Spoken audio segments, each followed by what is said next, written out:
It's Miami Night Meltdown.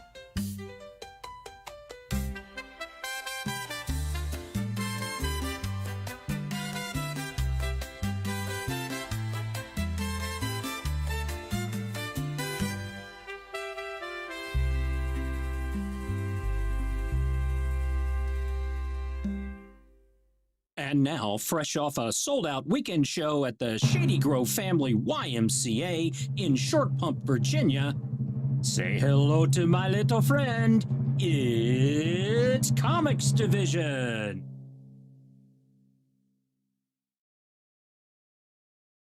Five seconds of black.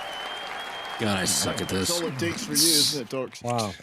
I kind of feel like Tox needs to go and update the insults because I like that. What? That insult works, and the new guy isn't in here, by the way. It's everybody but the new guy. Say hello to my average height friend. because I can't be bothered to send you the very best Tox. That's right. Speaking of sending the very best, I have a story to tell. Did you get a bunch of Gillette razors? The mail. Yeah, Right. it involves the mail. Oh, look, it's Freddie. Oh, Hello. hey, Corey hey, had a look at question that. for you, Freddie. It's also Corey. Yeah. Yeah. Got me here hostage. Talks, please give back what you took. Go ahead, Corey, please. All right. At what age were you fingered? Oh, God. Oh, yeah. I mean, At a legal age of 18 or above. okay. All right. Are And we then now my going with follow-up. Fred or Freddy jokes? My follow-up is, Drop would Dead you like Fred? some sausage? Would Yeah, you like Freddie, some would you sausage? like some sausage? Yes. I Okay, would you have like to some explain that sausage, one. yeah. Freddy's I dead. had sausage. Freddie got Freddy's fingered. The dead. movie he's Sean Green, singing. isn't it? Okay. Yeah. Daddy, would you like some sausage? He's playing the Yeah, that's what that pianos guy in that the was movie. married to. He's married to the fire starter chick that went nuts. Drew Twisted Barrymore? Fire Drew Starter. Barrymore. That's it. Twisted All right. Fire Starter. Yes. So here's my story. Uh-oh. Sean Eastep. Everybody knows him, right? Sends us cool stuff. Yeah, I love that everything. guy. Yeah, it Just is. sent me Yeah, a it's box very of cool stuff. It's Yeah. sitting by- Okay, so Yeah. there are certain people that I didn't feel comfortable giving out mailing addresses to, right? Fair. Because so Right. and I vaguely remember reading an email about him sending stuff. Right. And I say vaguely because it's been a rough 3-4 months. Anyway, I go and I have a P.O. box, and I go to the P.O. box, and it's smaller, and it has a note. I'm like, oh, okay.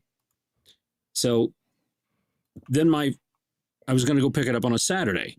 I get there, and they're locked down, and I'm like, oh, winter hours already. So they're only open 9 to 4 Monday through Friday. So I've got to arrange a time and all this stuff. I'm going to go out there and get this. So I finally, after, I'd say 5 weeks. Oh, God, out it's already there. been sent back. That's what I was thinking. It's already been sent back. As I'm parking, the guy who comes in, and it's a weird way, it's a downtown post office, and you got to go park underground and all this stuff. The mail guy that does all the big packages whizzed in and parked. So he's inside. I get out, go get the piece of paper, still there, hand it to the guy. And he looks and says, oh, you're that guy. I'm like, what? What? And so the other guy was there, delivers the packages. He goes, remember those packages that you nearly dropped and broke your back on? He goes, yeah, that's the guy. I'm like, I didn't send them. And they had 6 packages Wow. Sean Eastep had sent. Wow. Some of them were 20 pounds, okay? Ooh. Stacked on their desk for 5 weeks waiting for me to come get them. Wow, dude. Like, after 15 days, my P.O. box will send it Send back them to the back, sender. yeah. Yeah. So mine don't, because it's downtown. Nobody really gets the P.O. boxes Notification? there because they're only open limited hours. Mm-hmm. So I saved half the cost of the P.O. box. So hell yeah, Fair. So I bring them all back, and one at a time, I'm getting winded, taking them to the truck. I come back for the last one, and the guy looks at me and goes, I would have told you could have pulled your truck up here This and was backed the up. punishment. But I But hurt fuck you, myself guy. bringing those things in. So you're on your own. That was, oh, thanks. I hurt myself today. Then I opened one. I'm like, I've already got all this stuff. I said, oh, this was for Jason. Yeah. So I've got to send stuff. And By the way, I like Jason. I do too. He So, was So I get candy. He's do got you something for like him Southern with a Belle, side too. of fava that beans? box there in that chair. was And a from nice Sean today. Chianti. And Did you get the one from Chianti. Sean? Oh, yeah. And it's heavy, yeah. And there's another one It's I'm going to pick huge. up from the post office tomorrow. So it was really heavy. So. Well, he's got all those old time candies that old people like And me it like. was ticking as well, which is weird. But Yeah, Hey, use mine's that from like a before Werther's design. originals. Werther's Hard originals. Werther's. Way Ew. back Mhm. home, lad. Dude. When I was lad, I used to eat. I'm young. Werther's.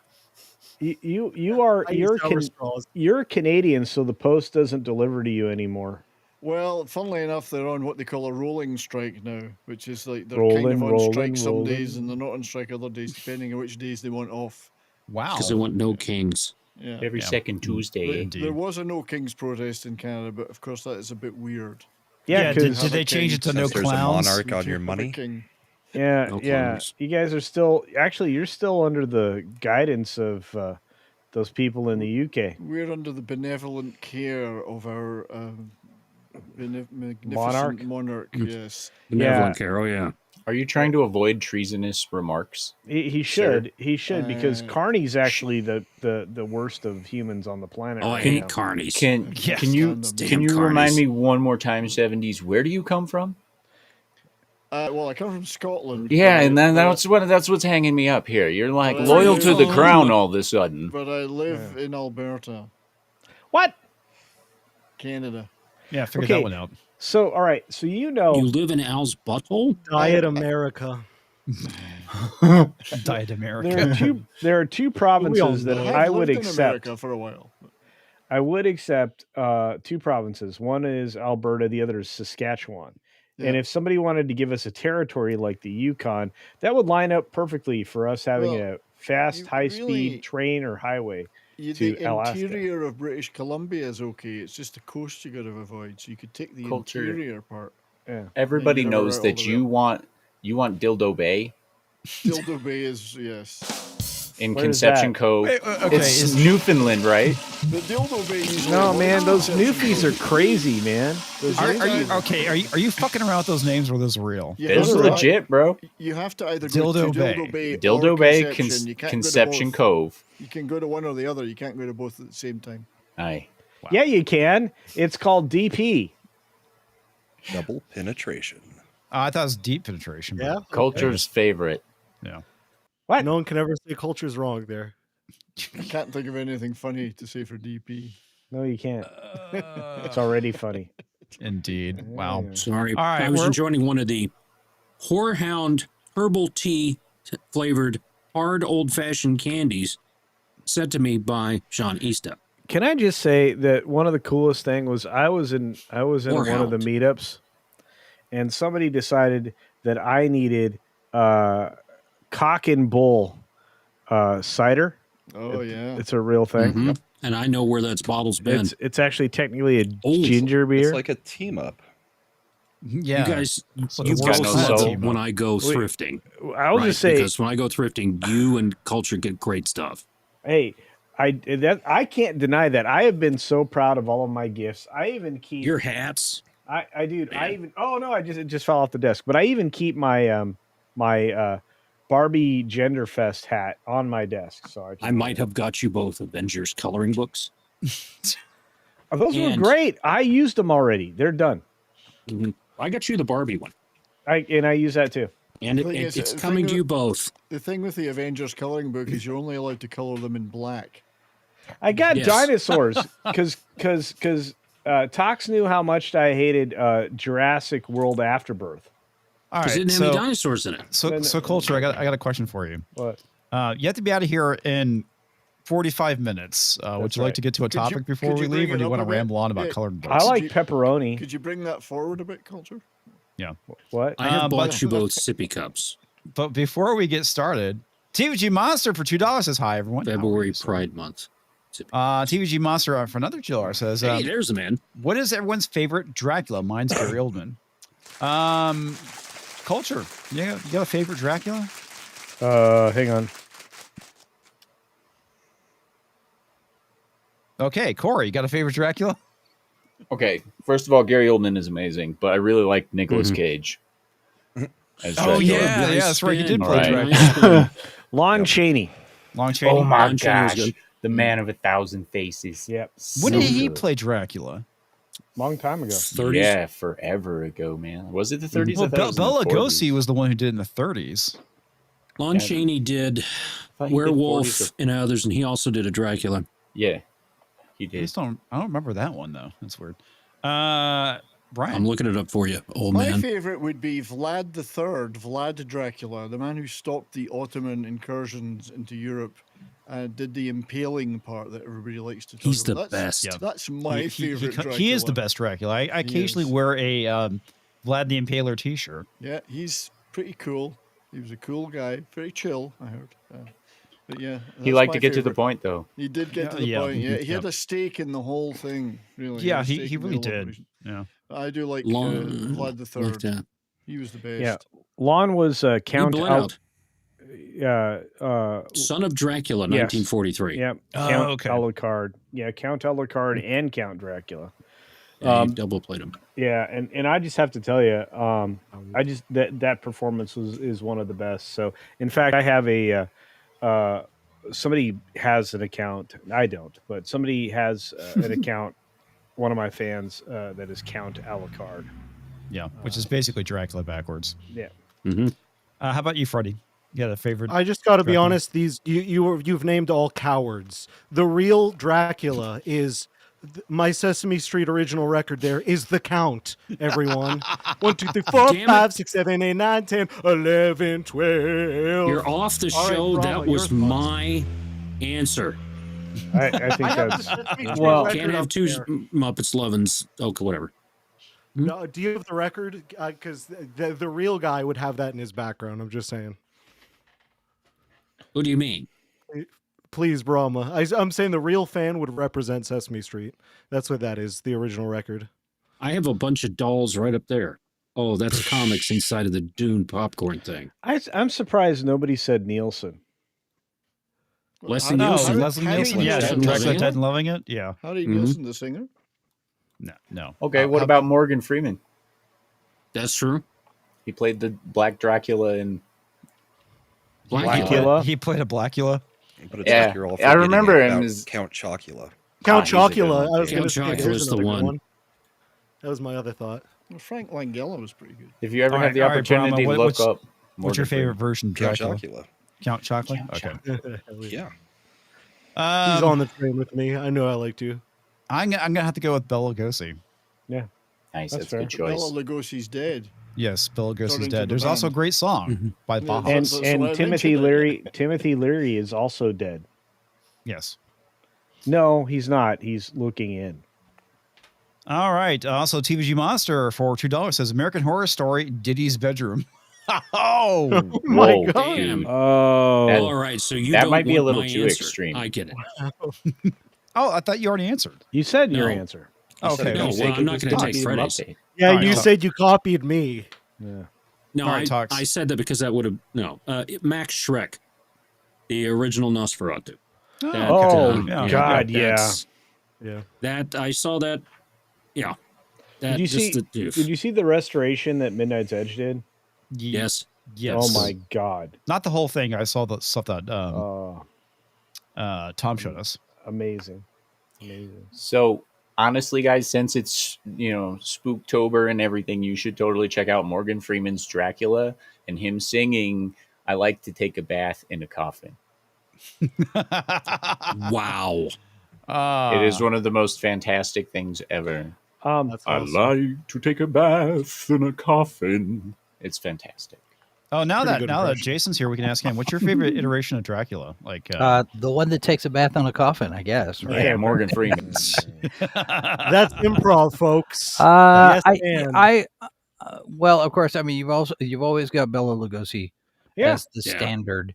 yep. Although I was pretty taken with Oldman, with Gary Oldman's I agree. version in Coppola's movie.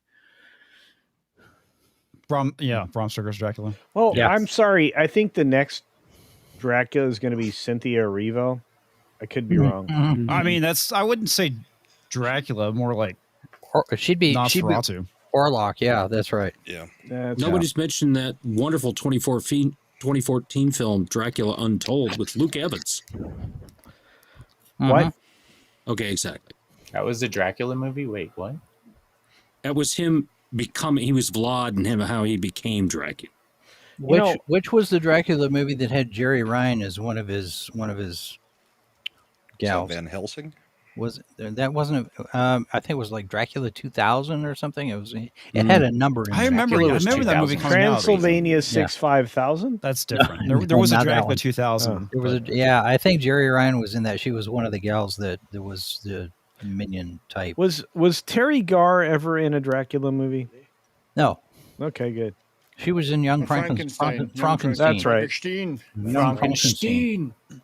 So I couldn't resist opening Sean's first box to me, and it's full of wonderful stuff. I'm going to check it all out. Probably. Sean's one of the greatest gift givers. He gave me a book and a cock patch.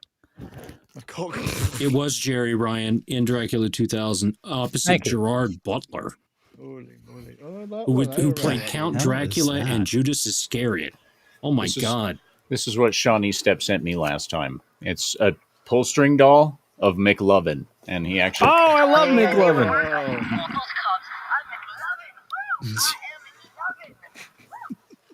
That's I think beautiful. I love Okay. McLovin. I had forgotten about that whole Judas Iscariot angle on some of these stories.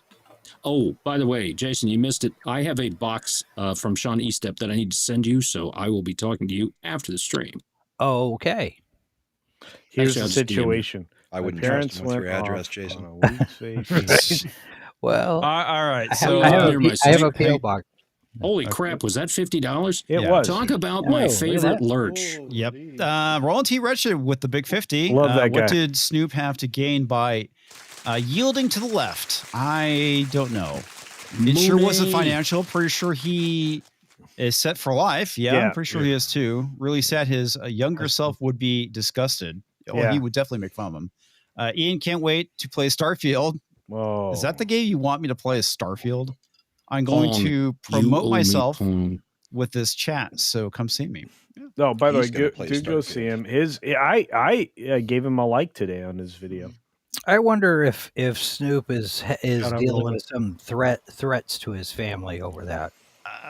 I don't People know. are dealing with threats always when they're celebrities. Like, the answer is always going to be yes. You know, but specifically tied to that for some but reason. yeah, We've learned honestly, with Diddy yeah, and a it's whole bunch of true. other It's stuff. all It's of very it. gangster to be gay now. Yeah. Well, okay. also Here's just- my thing. This Snoop Dogg was known to be a violent offender back in the day, and he Yeah. never got pinched because there was a surprising lack of physical evidence in almost every case. He's also Now, been these- accused of rape too. Yeah, So there's and that. these are the kinds of people that would Yeah. utilize that to their own That's gain. right. Can So- can you say grape Exactly. on YouTube? probably He think not. said so. it multiple I times say it over the all the last time. several months. Yep. Yeah. They really We have stopped cut listening back to on your the word stuff. your rules a long time ago, culture. Yep. We are anarchists. This is a family show. I I am am an something. anarchist. yeah, and I am an Antarctic. Hey, Walter, good to see you. Cheers. Tomaszowski's out there. Uh, Good to see you up on movement. Some of us So, listen to a lot of punk. yeah. You are. The punk. Omega Man for $199. Thanks for the money, by the way. Comicsgate has your address. Okay. EVS laughing at you zeros. Well, get back to me when he puts out a comic books. Has he put out a comic book? If I know. I don't pay attention. I wonder if the new people that have bought, was it Kickstarter, are going to make him give them money back since he hasn't delivered, or if that's just going forward. I have no idea. Like I said, Yeah. I couldn't say whether he's put out anything recently. But his Maybe MO attention. is not putting What's stuff out. funny is people saying that you're not Comicsgate.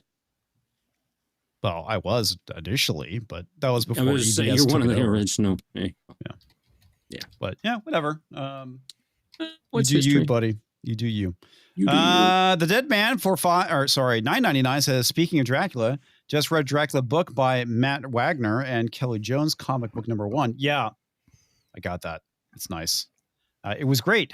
It's like an evil version of Batman Begins.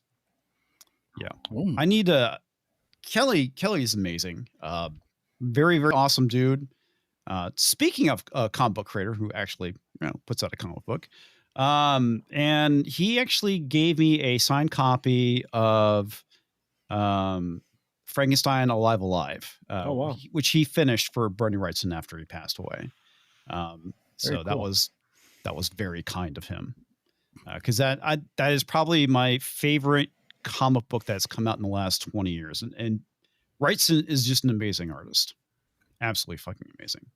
I think these are monsters, I have to say, like the Frankenstein and Dracula, that just never expire with the fun you can have depending on the writer. I even liked, I don't know if you guys liked when Marvel did that Halloween special that one time. It was pretty good. I was impressed with it. It was a few years ago. It was a black and white film. Did anyone see that? And anyway, Marvel did like Werewolf a monster by Night? kind of A Werewolf by Night? Yeah, Yeah, Werewolf Werewolf by that was Night. it. It was pretty good. It was not like garbage. It wasn't, the transcendent, but I think monster films like that, I don't know, just since it's the spooky season and we're talking about it, it's fascinating how much you can take those tropes, also compare them to humans. Like the older I got, the more I realized vampires are so like such allegories for actual people, right? Like the story tropes used in them. I guess it's just, sorry, I'm on a ramble there, but no, it's fascinating. Like No, you're talking about real Frankenstein, any shit. of these. And he knows his thing. Since it No, is spooky stories. season, what is, and before we get into topics, which we're 25 minutes into culture, which we'll get to next. What's your guys' favorite movie monster? We'll start with you, culture.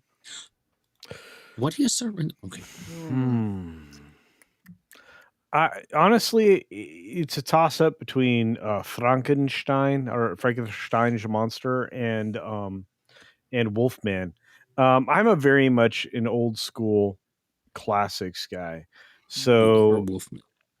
yeah, because I like Creature from the Black Lagoon too, but it's just there was a series of films that were made consecutively because of Universal Monsters that really were like the basis of horror, like the horrifying creatures that could get you. How about you, Corey? Well, I have to ask a question for clarification. Are we just talking like monster movie monsters like Dracula, Frankenstein, werewolves, or are we talking like any monster from any horror movie? I would ever? say any monster, not just like the the classic creature Universal. the creature from It. Okay. Oh yeah. Pennywise. That's a good one. Yeah, that and Pumpkinhead. Oh, Pumpkinhead is an underrated horror film. Yes, Pumpkinhead is one of my favorites of all time. Brian. Oh, tricky. I mean, it was interesting what Corey said there, because you could say something like the Xenomorph from Aliens, of course. But I'll go old school and say Creature from the Black Lagoon. That is my father's favorite film. Hello, son. How are you? Good one. Yes, Dad. The guy who was doing that nearly drowned. That was a good That's film. right, yeah. The Gill Man, Freddie. to be more accurate, I guess. I hate my answer here, but it's Freddy Krueger, because it's just not like bad. Pennywise, who's another one of my favorites. I know I hate it. It's not Just like Pennywise, who's another favorite, is Freddy Krueger. The psychological torture of what that character is, and like he's only in the dream world, and then can obviously get to you there, but he tortures you by keeping you awake, which in itself, I think people maybe don't understand like how bad that can get for someone to have to stay awake like that, and drives you insane.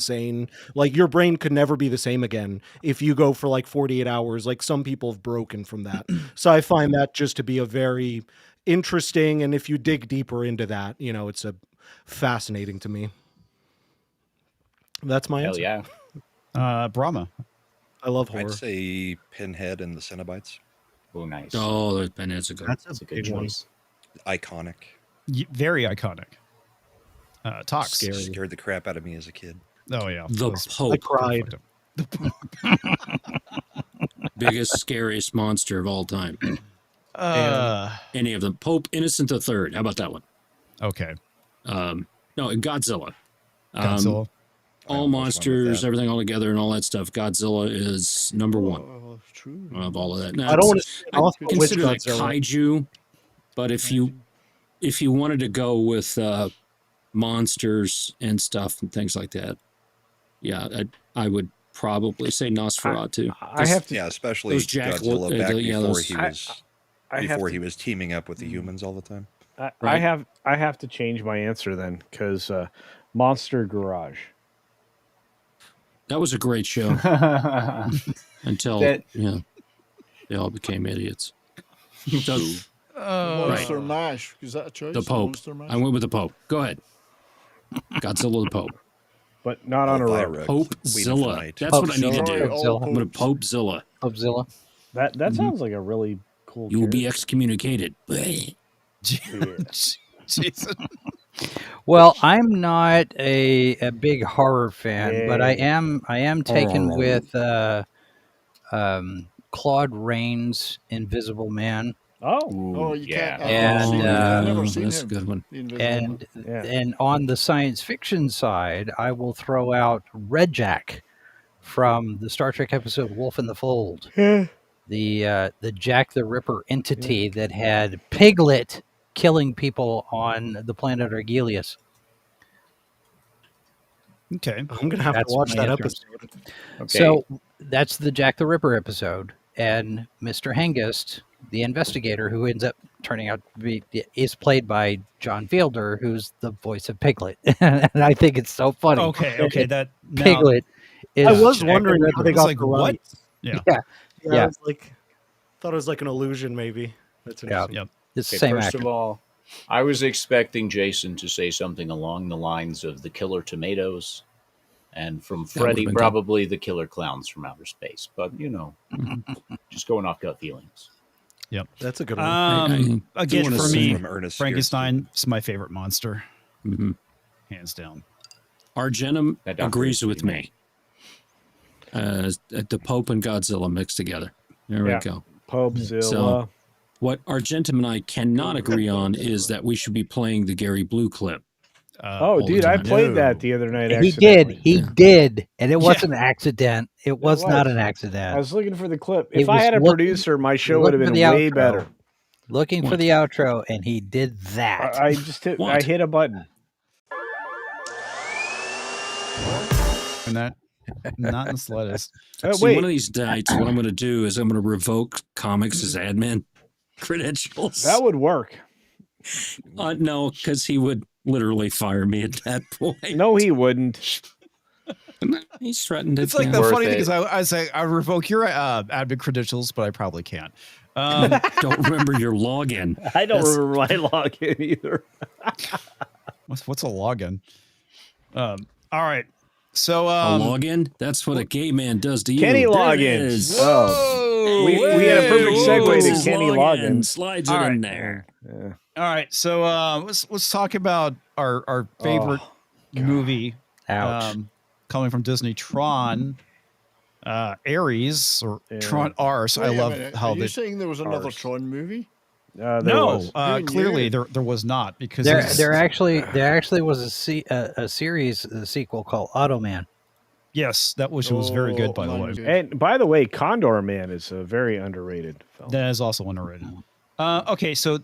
Okay, we're 2 weeks in, and this movie still hasn't made that much money. All right, No. so we're looking at 103 million, which is, I'm not gonna say abysmal. It is abysmal. is. Flat out. But the reason why I say not at, but it is at the same time is, first off, Tron was never a huge, super popular franchise. Great movie. Obviously, the people who love the film, like myself as a kid, love playing the video game as well. But it was very much a niche movie and was never going to be as big as something like Star Wars or Star Trek or whatever. But it certainly, it had its place and it's had its time. I liked Legacy for what it was worth. But honestly, Tron did not need a sequel. And so we got this movie. It's an abomination. It was honestly more boring than anything else, in my opinion. But it's like, there's no reason for this movie to fucking exist. It is like literally the definition of unnecessary sequel. And now look at that. Disney has another bomb on their hands. Go figure.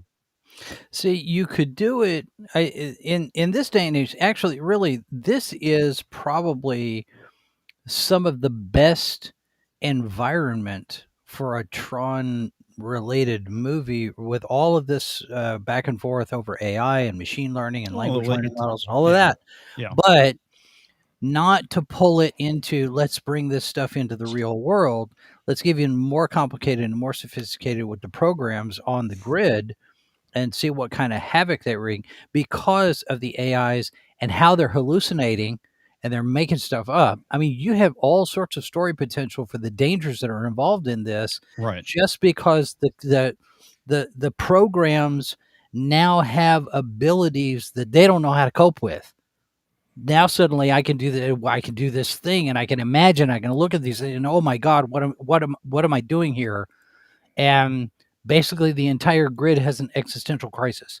I mean, there's a lot of things you could do with it from the AI angle, and they clearly did not think that was the way to go. Well, I mean, there's a lot of things they could have done, but the issue, what they end up creating, was nothing more than just a stupid MacGuffin chase. Yeah, and that doesn't make any fucking sense. I mean, there's a lot of things they kind of gone and done and explored in this movie, but they chose not to. It's typical Disney, in my opinion. Culture, I know you had some thoughts and stuff on this. Yeah, I dropped a video on it tonight, and I'll just say this thing's not only dead, it just showed that Disney is maybe the most distrusted studio on the planet, because I think that's what legitimately killed this movie. That and the ideology that is present in every single one of their movies. Mhm. The audience is sick and tired of, the message and everything else being inserted in every single thing that they do. And this was kind of the end of the road. The lack of trust, I think, is the thing that's killing Disney right now. And when you look at the total performance of Tron, whatever this is, Arse, I'll say Arse because that's a good word. Arse. I think that's a big deal. You're looking at a film that could make less than $200 million globally. They spent a minimum of $180 million on it. So they're going to lose at least, if not way more than $200 million, considering this thing had an over $150 million marketing budget. Well, the thing I thought was interesting. So, is it WDW Pro? Who wrote this one? But there's a breakdown. Those guys are going nowhere.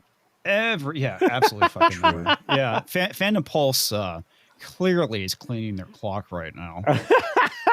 100%. Oh man. I look, the people involved in Fandom Pulse, I like them.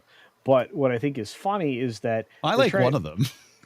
Yeah, well, they're trying to go at this particular effort, and right now the most powerful media block at the moment happens to be made up of two entities, or three technically, that decided to join forces this last weekend. So I don't know. There's a lot out there, and most of us use a lot of material from That Park Place and now Geeks and Gamers, and we have the extra benefit of Criticless. So I'm all about this, but hey, I still love to read. But clearly, Spencer Fandom Pulse is the one that's winning over out. at Bounding. Oh, me too. Wait, don't misunderstand. I'm not dissing Bounding because I love those guys. Spencer can write. You're not disemboweling? You're not disemboweling? They need to fix their fucking site, though. They made some improvements to it this week, I think.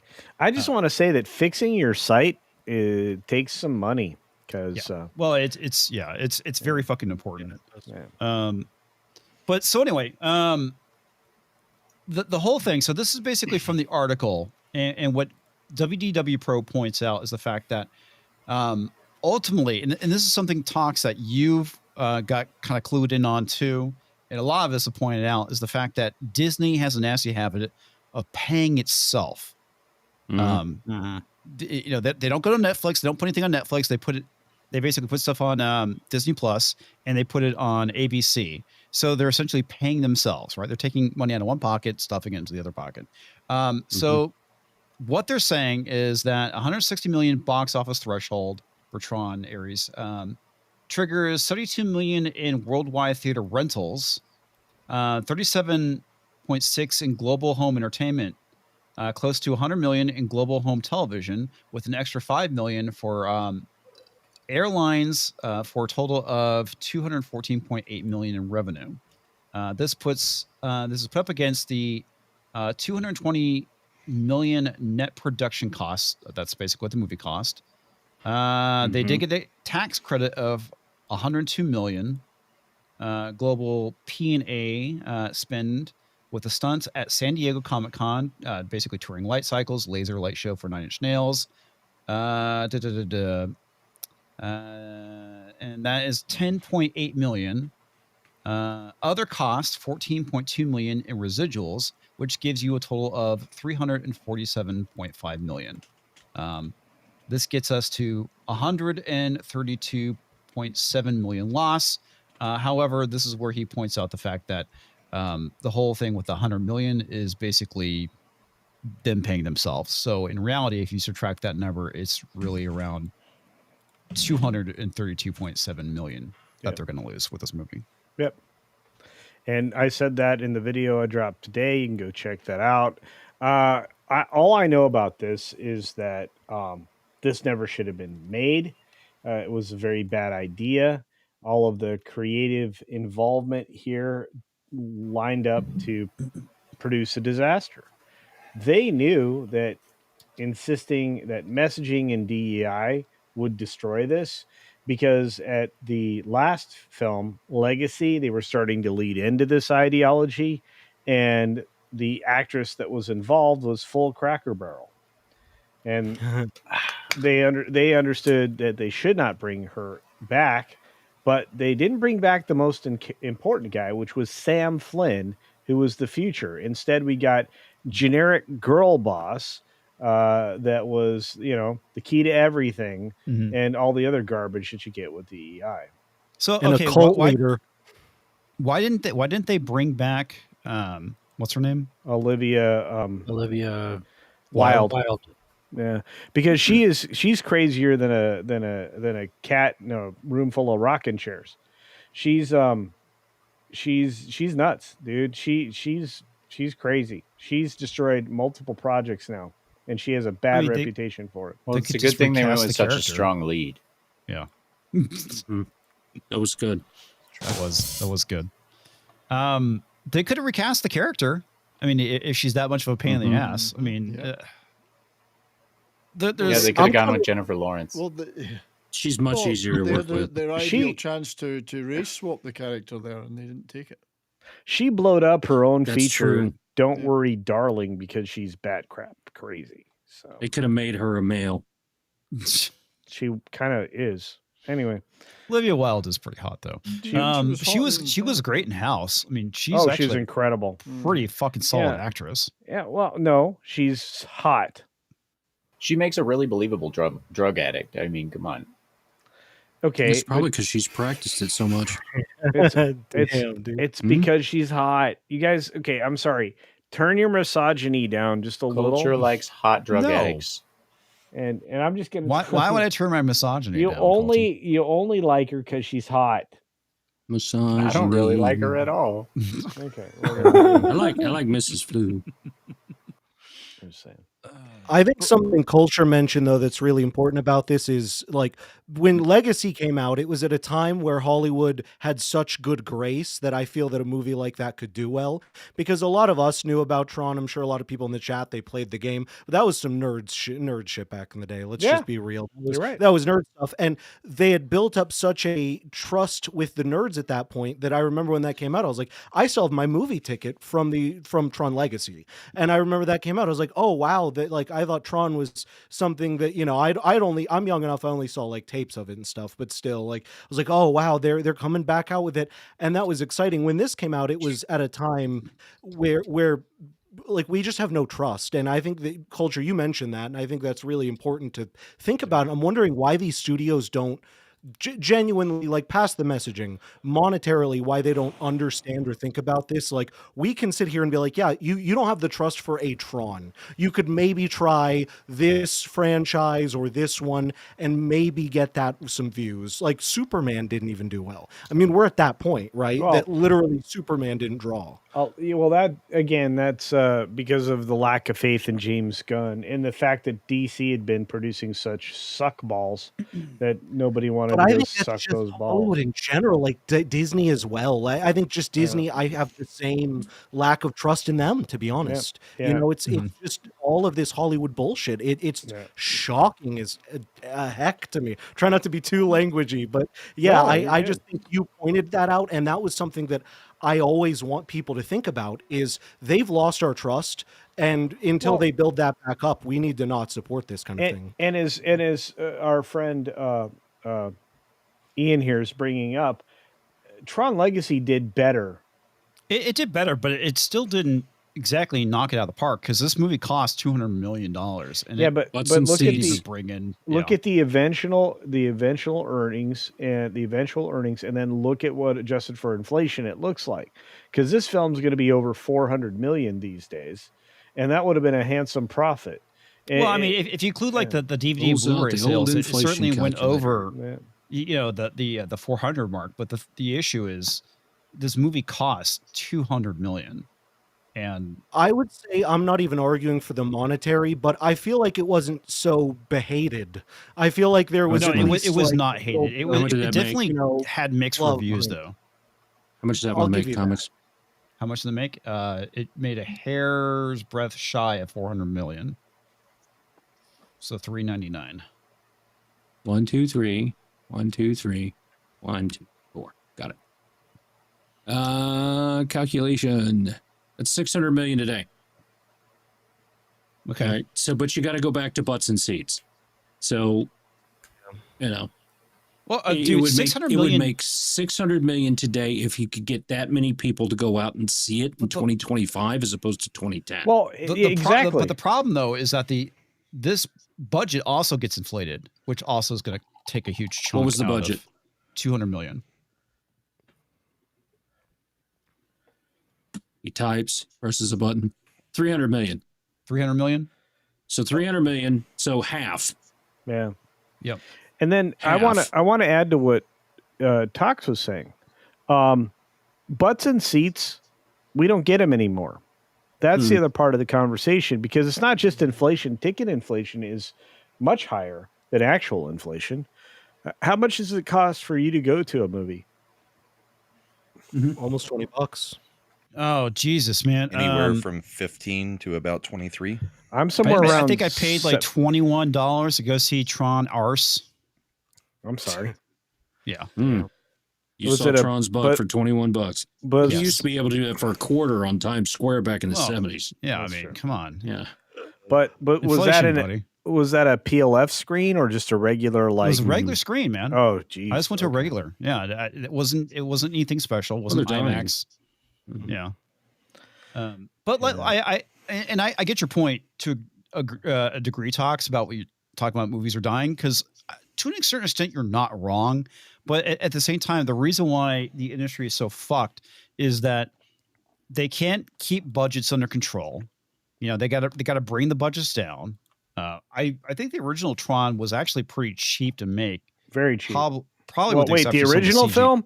Yeah. No, it was groundbreaking. That was a whole new technology that Disney was trying out for not only future films but pre-visualization.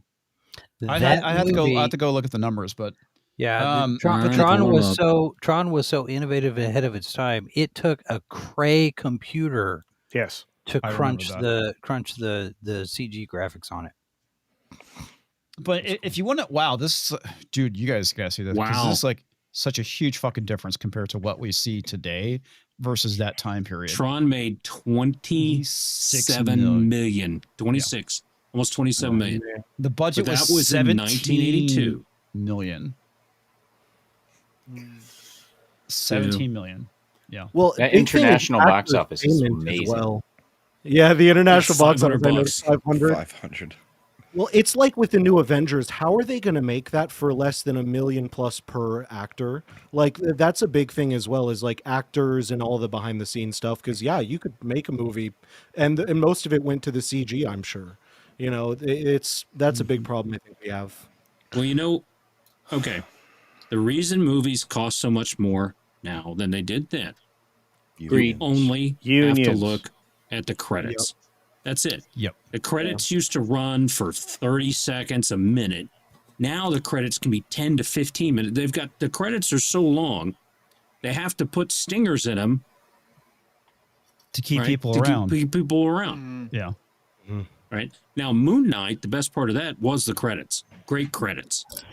The rest of the show sucked balls, but the credits. The one guy that was left over from everything good that happened at Disney Marvel 20 years ago, they said, you know what? We can't fire you because you got naked pictures of Eisner, but we're going to have you do the credits for Moon Knight. That's how good those credits were. Well, the funny It's part a- is I never saw them. I basically once the action Yeah, sure. stopped or the show stopped, I was like, I'm yeah, fucking but done. you walk out of shit like that. You- So Well, I used to Inflation stay all the way through the credits. Now I'm like, fuckity bye. Well, and yeah, and fucking and, fine. and in That's case, exactly it. but the other thing too is the streamers.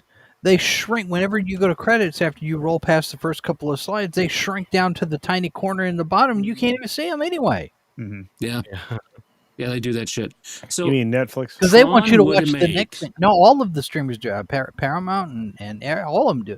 Where they just shrink them down because they want you to go to the next thing. Right. Because Yeah.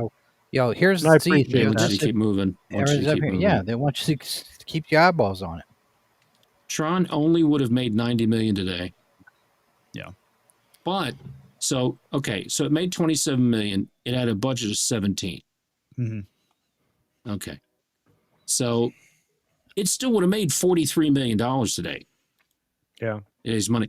It's still a profitable film because those budget numbers that we have with Tron, those are the real budget numbers. They've been sent to the IRS, all 9 yards, all that stuff. They've amortized that stuff out. That's how much it costs to make that film. Well, the other thing too that is not being factored in is okay. Back in the day, you used to have syndication, which means that Disney would get money for when people played on the air. Yep. And there's also the VHS sales during that time period. What do you think Star Trek made it?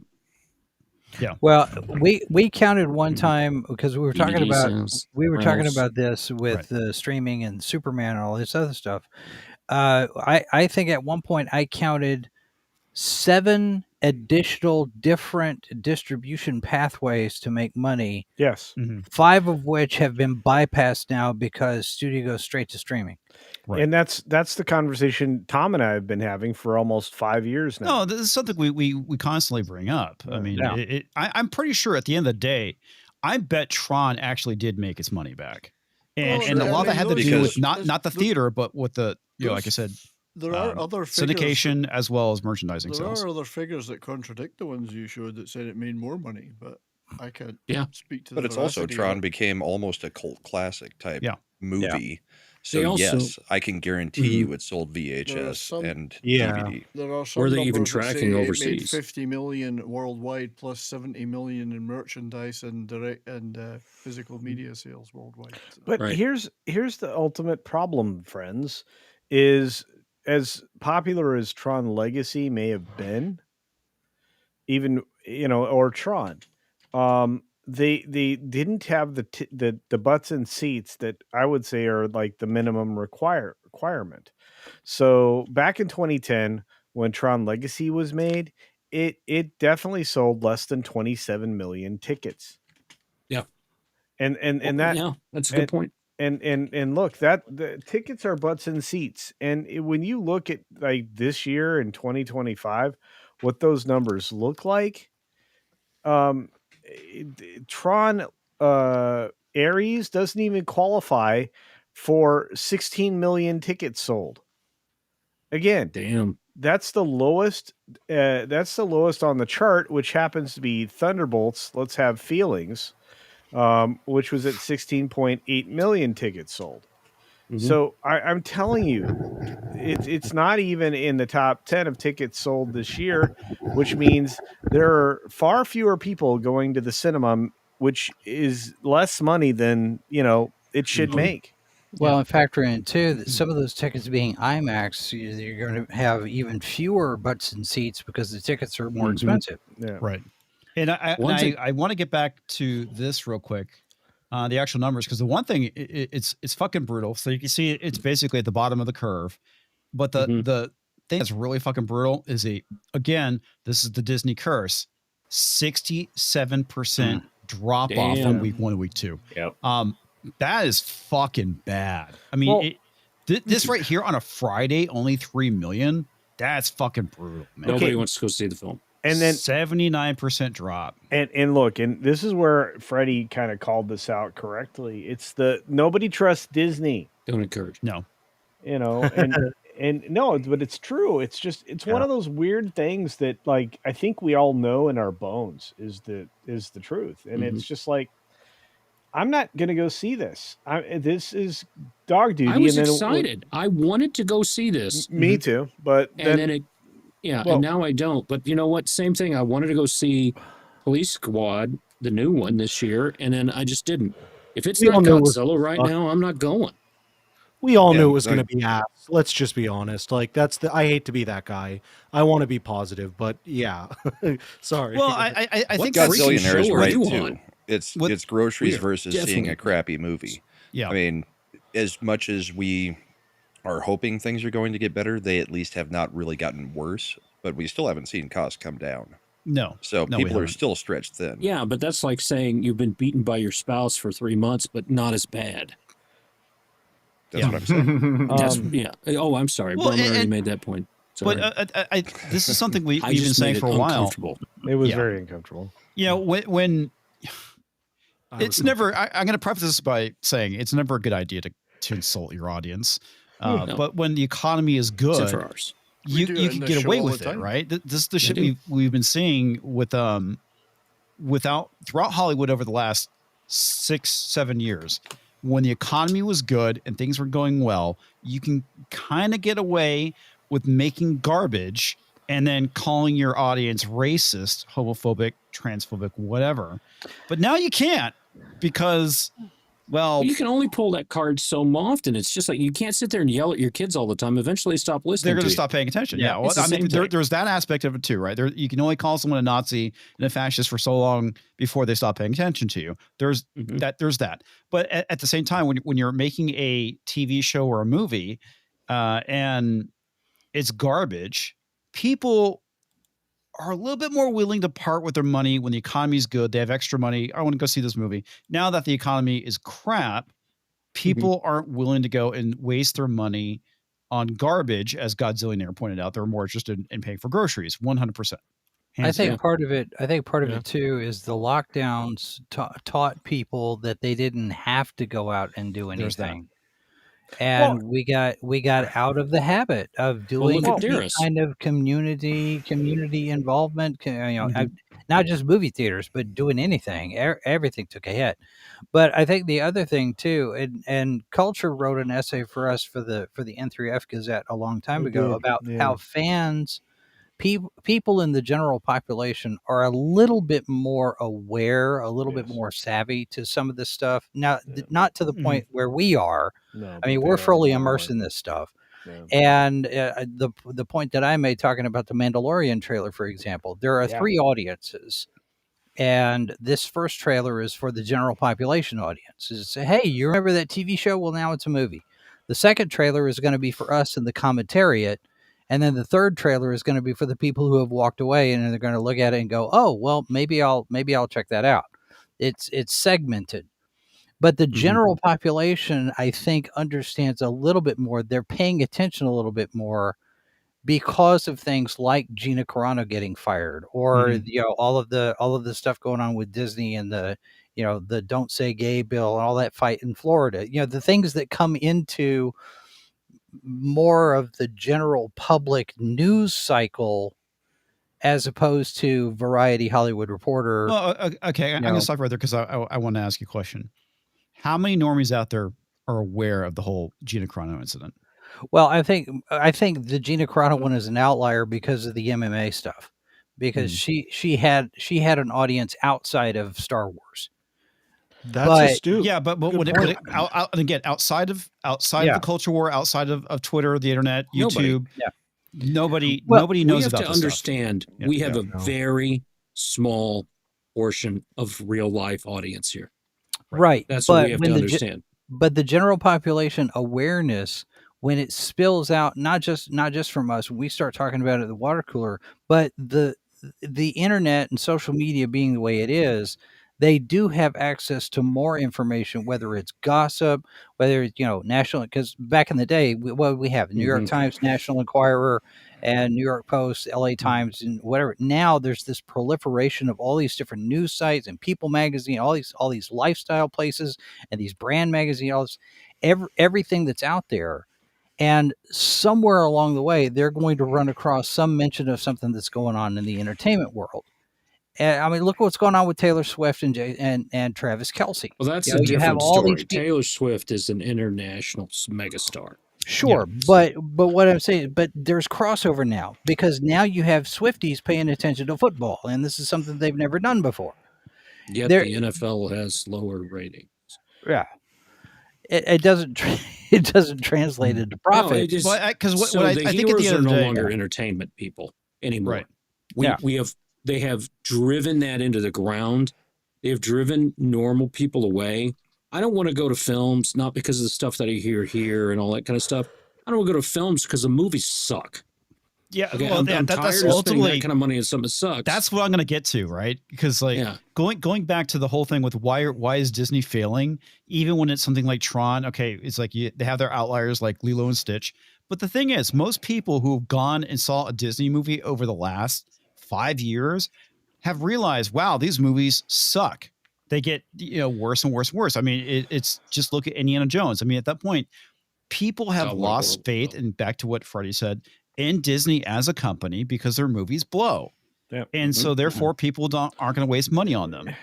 Look, Can I mention Lilo and Stitch real fast? Took out Jesus, read half the the family bottom. message. Oh, my bad. But Lilo and Stitch took out a big part of the family message. Sorry, culture. Culture's falling asleep. Don't let It's Tom true. hear you say that. But I'll tell you this. By the way, we don't use Gilded anymore. Does anybody here use Gilded anymore? I No, don't have a Roblox. Roblox account, so no. Yeah, neither Yeah, do I I. don't get even out know of how to there. log in anymore. Yeah, and I don't. I'm even care. still in mine, but I don't do anything with it. All right. Look, we don't trust Disney because Disney doesn't make good things. They lost their identity. All these entertainment companies surrendered their identities to political stances, and that's when they lost everybody. Regardless, I do need to go soon. So I will just say I enjoy the new guy. I might be the only one, but I like him. He's fine. Do you enjoy him carnally?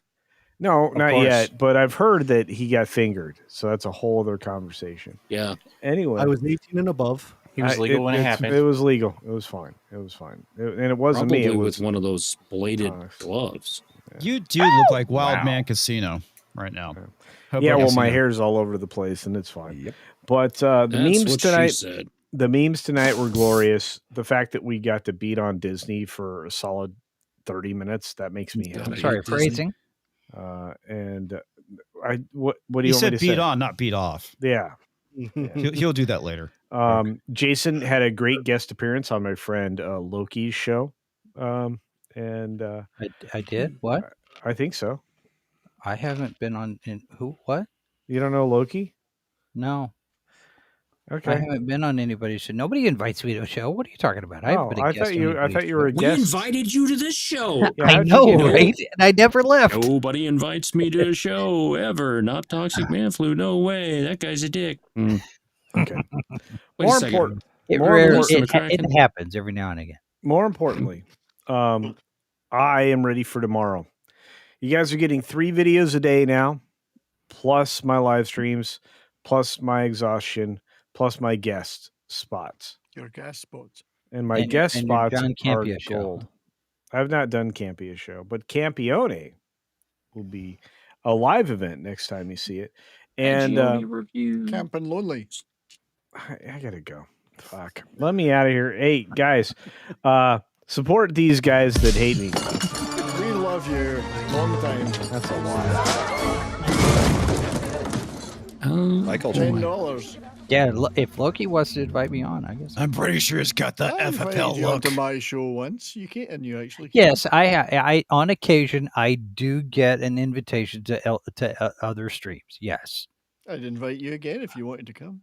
I'm Oh perfectly shit! fine coming in. Sorry, There you man. go. Sorry, Terminus. I didn't see that. Oh, did you? Oh, the one for culture. Yeah. Culture's still listening, though.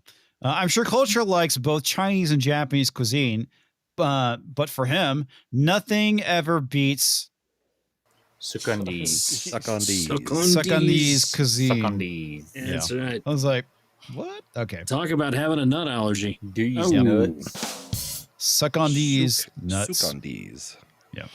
Newt cream. Anyway, So he heard Freddie, it, Terminus. sorry to Trust me, stomp all hearing. over you there, but yeah, sorry. I had Go- to get go that ahead and bastard continue. Oh, you're out of here. good. That was my bad. Yeah. I was just saying, with the new Lilo and Stitch, it did well, but it took out a large portion of the family message just to further tell you how Disney's doing things. Like, Right. it took out a lot of like the bigger sister being a good sister, and they were a family. That's it. I just saw it, unfortunately. Yeah, I didn't bother. I'm kind of glad I didn't. Yeah. I was Oh, checking in okay. to see if my niece could watch it. So let me go back to something about Tron. Tron came out in 1982. Right. Tron Legacy came out in 2010. Right. It's 30 years. If the movie had made enough money, they would have come out with a sequel sooner than 30 years after it. Oh, the original Tron? Yeah. Yeah. So Yeah. Well, I don't. Okay. I don't It know. didn't- Top Gun I'm not- probably made money. What's that? Top Gun made Top money, Gun probably made money. but Top Gun was a standalone film. Well, and I There's- think Tron is also a standalone film, right? And Right. a lot of films typically are standalone and don't need a sequel, and hence the reason why Until I they always do bring up. good. Yeah. Yeah. Well, which is why I always bring up unnecessary sequels. There's plenty of movies out there don't need a fucking sequel. Rocky. And again, I bring up Terminator all the fucking time. I love Terminator. I love the second Terminator movie as well. But honestly, Terminator did not need a sequel. It really did. Nope. Yeah, fair. Nope. Well, Star Wars Neither did did not. Alien. Star Wars had a pseudo ending. It They did. destroyed the Death Star, Yeah. but the Empire was still out there. Right. Right? They hadn't defeated it. So you knew that was coming. Right. Well, and even then, though, you look at the way those stories were structured. The Saturday morning serials like Flash Gordon, Buck Rogers, and they're different stories that are told. Flash Gordon again, conquers the universe is one Mhm. that's 10 episodes or whatnot, and there could be another Flash Gordon movie that's another 10 episodes or whatnot, but they don't necessarily tie into each other. One is a sequel to the other. So even if you did the first Star Wars movie and it ends with the throne room and there's the celebration and huzzah and everybody gets their medals, the second Star Wars movie, if there was one, wouldn't necessarily have to even be a direct sequel. It could be another Luke Skywalker adventure that goes off somewhere on Ord Mantell or whatever and does something completely different. There was no reason. There's not really a reason to go in a through line one to the next, except that's how movies are structured now, because you have The Godfather Part 2. Mhm. And, that's the mindset there is, okay, we're going to do another one. We're just going to continue the story as opposed to doing episodes. And Star Wars' success is what gave us Star Trek: The Motion Picture, because originally it was going to be another TV show for the network, and then NBC saw Star Wars. It should have been a bunch of TV money. show. It should have been. But honestly, I'm glad they did, because like Wrath of Khan is like my favorite Star Trek movie. And fun fact, Wrath of Khan was made by Paramount Television Division, Nice. and their budget for that movie was $12 million, and it made Such a 96. Good fucking movie. And my second favorite is Undiscovered Country. Honestly, those two movies go neck and neck. They're Yeah, both like Nicholas really fucking Meyer good. knew what he was doing. Now brings up Underworld, because Underworld has a lot of unnecessary sequels.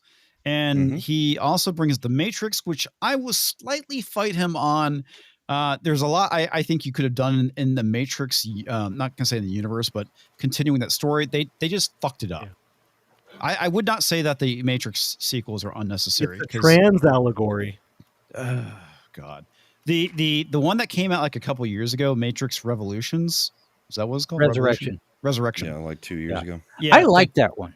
I I didn't. You're I like that is an unnecessary sequel. it is an unnecessary sequel, and it even says inside the sequel that it's know. an unnecessary sequel. It is a complete takedown of the entire Hollywood industry, and I am I there for it. definitely agree with the fact that Wachowski probably didn't want to do it. It was like given a large sum of money and was like, yeah, sure, I'll do it.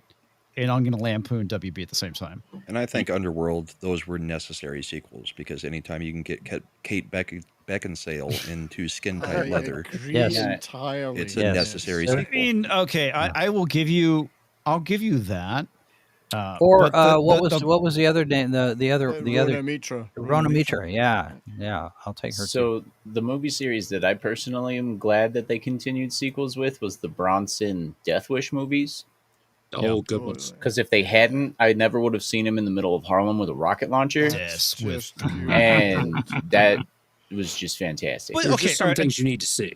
Okay, Exactly. so stuff like Death Wish, where it's basically, not gonna say kill of the week or whatnot, but that's Yeah. what basically those movies It kind Kill of the was. were. week. I mean, it's Oh, kill obviously of the week. Sorry. kill of the week. Going up Oh, killer against of the generic week bad is guys. good. I mean, shit like that is fine I love because it. it's not super fucking deep, right? I mean, where Matrix is a little bit different. But yeah, I mean, it's like, okay, simple plot. Charles Bronson's going to kill a bunch of gang members. Yeah. Yeah. I mean, In an that's escalatingly violent manner, Fashion, as yeah. every single movie goes. my on. favorite one is when he has the fucking board trap and there's like the two front teeth embedded in it. Yeah, that was great. Well, it's like What's the it's like difference between? I'm sorry. no, I was just going to say it's like the Dirty Harry movies or the James Bond movies. Mhm. There's a formula. Yeah. That you know, And it works. it works. And why mess with that? It's one of those things where you know what's going to happen. It's somewhat. I mean, Or- it's not Or the predictable Indiana plot-wise. Jones movies right up until they decided that the original 3 weren't enough. Yeah. Yeah. Yeah. Because those didn't feed into each other in any way. Most people didn't even know Temple of Doom was a prequel. Yeah. It didn't I was matter. at the age They that were I didn't, standalones. actually. Yeah, I saw them out of order at my age, like on VHS. So yeah. I caught a clip of Harrison Ford talking about it one time. It was just over the weekend. He said, "So we're because they were shooting the nightclub scene because he was in the white tux when he was doing this interview." And he said, "Well, this movie is set 2 years before the other movie, and I'm 3 years older now, so I'm having to play 5 years younger." He just go through this whole rigmarole of the math. He Doing says, the "I don't." Steiner math. Yeah, he's like, I don't know that this is a good idea, but yeah, not too many people knew that it was a prequel until you really pay attention to the graphic at the beginning. It says 1935. Yeah, and it didn't matter though because they Right. didn't lead into each other in any way. They were just, different Standalone stories. action adventure movies. Yeah. Yeah. I saw them Last 2, Crusade 1, was and the same 3, way. and I thought that was exactly. And on the same vein, the Hercules with Kevin Sorbo movies. Those were, Hercules Hell the yeah. series. yeah, it was great. All right, we're gonna get super chats and we're gonna talk about how Snoop Dogg has gone and bent the knee. Oh man, The Dead Man for $9.99. I already got that. Forgot that in check. Yeah, I restarted because I wanted to make you look stupid. Okay. Yeah, that's what I did. Yep. Cole Hauser, Ara for 2 Canadian pesos. Hail Comics and Crew. Dude, Cole Hauser has some fucking awesome stuff, dude. He posted a picture of like his office with all of his G.I. Joe stuff. Oh, it's fucking amazing. Oh, cool. I Yeah. love action figure stuff. Fucking Clearly. amazing. Already got this one from Terminus S. TVG Monster for $2. The Thing from The Thing. Yes. Yeah, that that's is a good one. Good fucking movie monster for sure. Sabretooth Raptor sent an email coming next. Halloween, The Toxic Man Flu by Night. Dennis the Menace won't be the same again. Yet Toxic Man Flu runs from Spider Clowns. Or Spider Clown. Spider-Man clown. I would not run from Yes. them. I would shoot them. Yeah, but you can't Rhaegar kill them. Targaryen for $1.99 says Predator, especially if you read the novels. He's a pretty good monster. That came in when we were talking about our favorite monsters. Right. Yeah. Well, I R.I.P. what caused me to trail off like that was like novels. There's actually Predator novels. I mean, I Yeah. know the comic books. I mean, I own quite a few of them, but I didn't know about the novels. There's novels on all those guys. That was back when people actually cared about writing novels. Yeah, Mm-hmm. fair enough. It's not like Tina the Winds of Guzman. Winter. Yeah, Tina Guzman for $2. Hi, Tombs from X-Files was pretty scary. Yeah. IYK. There was a lot of scary stuff in the If you'll know, you'll know. X-Files stuff. That was a good show. X-Files was so good. Brian McCann for $10 says my favorite monsters: werewolves, vampires, the Gilman, 1981, The Thing, 1988, The Blob. The Blob actually that was actually a really good movie. 1986, The Fly, also great movie. Pumpkinhead, Xenomorphs, 1986, Jason Lives, Tremors, Graboids, Dinosaurs, RoboCop 2, RoboCane. I'm not familiar with that one. Literally familiar with everything else but that. RoboCane? Yeah. That was when they took the brain of the evil bad guy Kane and put it into the RoboCop 2. machine. Yeah. RoboCop 2. Okay. Nice. Yeah. I forgot the guy's name is Kane. Yeah. Okay. Freaking love those movies. RoboCane. Those are horror movies if you think about it. Especially when you see that one guy get melted by that vat of whatever. Like, Oh yeah, right? the chemical waste. Or if you just think about Detroit in general. Yeah. That's fair. That's fair. Dude, fucking even I mean the scary part about it, I mean, I guess you could say that Detroit was in decline during those movies when they were being made. It's really in fucking decline now. That's one of the funny thing is like we're talking about vampire movies and Only Lovers Left Alive, which is set in Detroit, or at least part of it's set in Detroit. And like that one of the vampire characters basically lives in and kind of in the suburbs, but they're abandoned. So he's like the only house that is being lived in on this street. And they visit like a lot of abandoned landmarks in Detroit. It's fucking crazy. The funny thing is every time I watch RoboCop, I have a hard time reconciling that this is supposed to be Detroit when I see Dallas City Hall with Yes, the OCP tower painted on top of it, a matte painting. Right. Like, this is Dallas. I have to take myself It had out a heavy and budget. remember that it was Dallas. I'm like, That's funny. yeah. The Dead Man for $1.99 says he tasks me. Shall I have him? Yes. And I Con. shall have him. That's what she said. Yes. The Dead Man, or sorry, yeah, this is Dead Man for $4.99. Says The Matrix 4 I actually loved because of the meta nature of it. It just came It's off. very James Gunn. I to get me. it. I get it. It just comes off as a senseless cash grab. Cynical crap. Yeah. Cash grab. Go ahead. Sorry, Fred, I cut you off. No, I was just saying it's very James Gunn, like, huh, guys, huh? You know, it's like, no, it's at a certain point that's not funny anymore, in my opinion. No, I love that I you enjoy it now. agree. All right, the chat. so for just a reminder to everyone, talk about Snoop Dogg. Snoop Dogg took his grandkids to go see the Lightyear movie. And he was kind of taken aback by the two moms in the movie, and he talked about this on a podcast, and he got a lot of flack from the Libtiqua community. He wasn't taken aback necessarily. He was upset that one of his grandkids asked about what they saw in the movie, and he didn't want to have to explain it. Well, exactly. Well, I think that's kind of taken aback, but Well, and that's why you should keep sexuality of any nature out of children's content.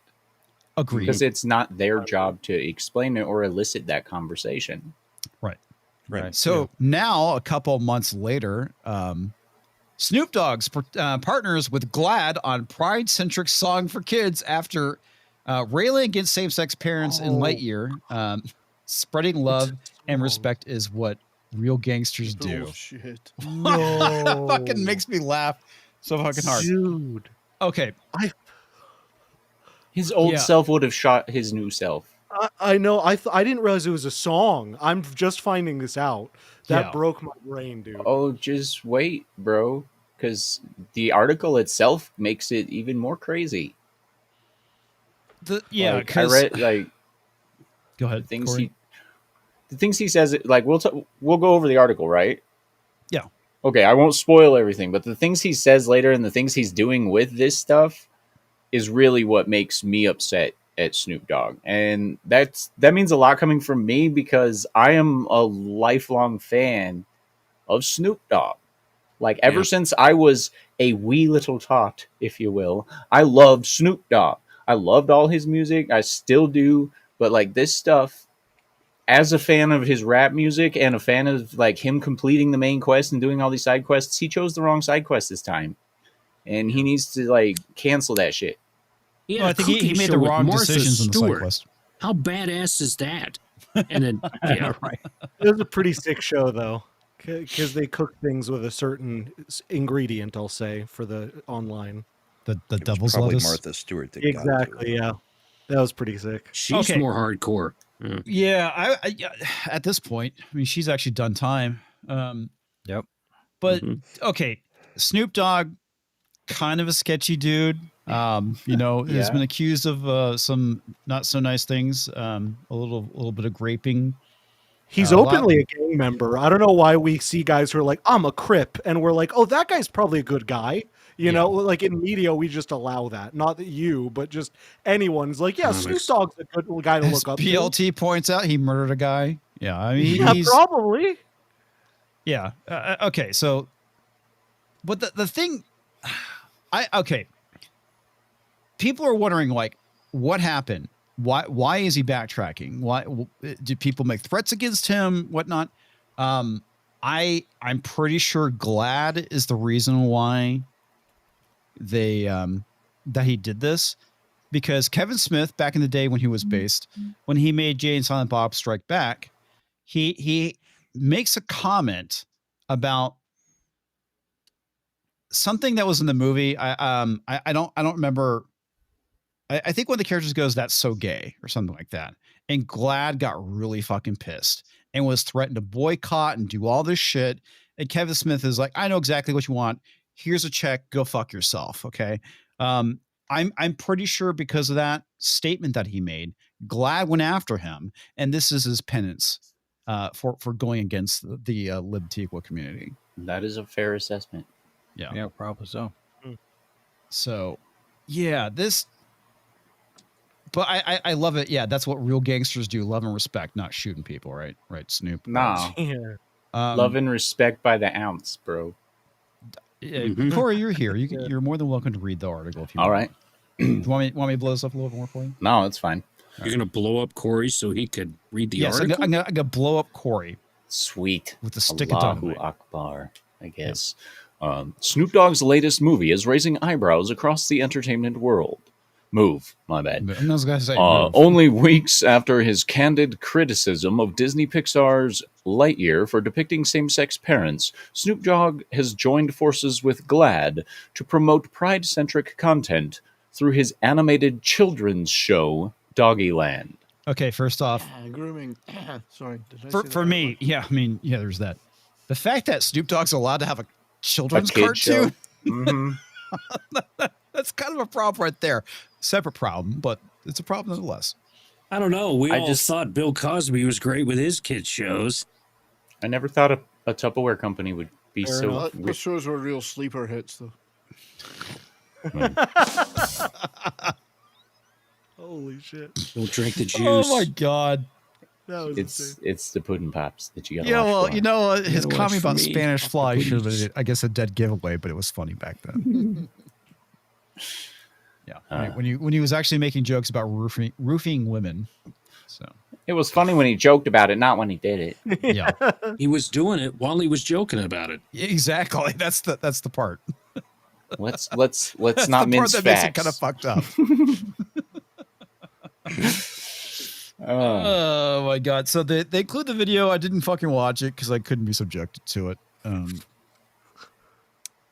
But okay, go ahead. Continue on, Corey. Are you anti Snoop Dogg? According to Variety, Snoop has partnered with the advocacy organization as part of Spirit Day. What the an fuck annual is Spirit Day?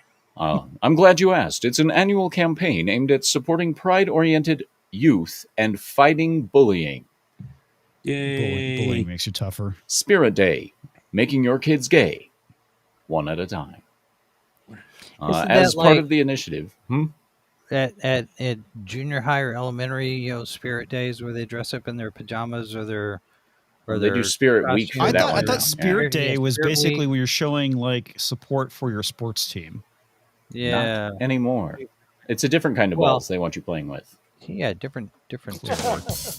Different sport. Grooming Day. Good one, Dearest. That's well.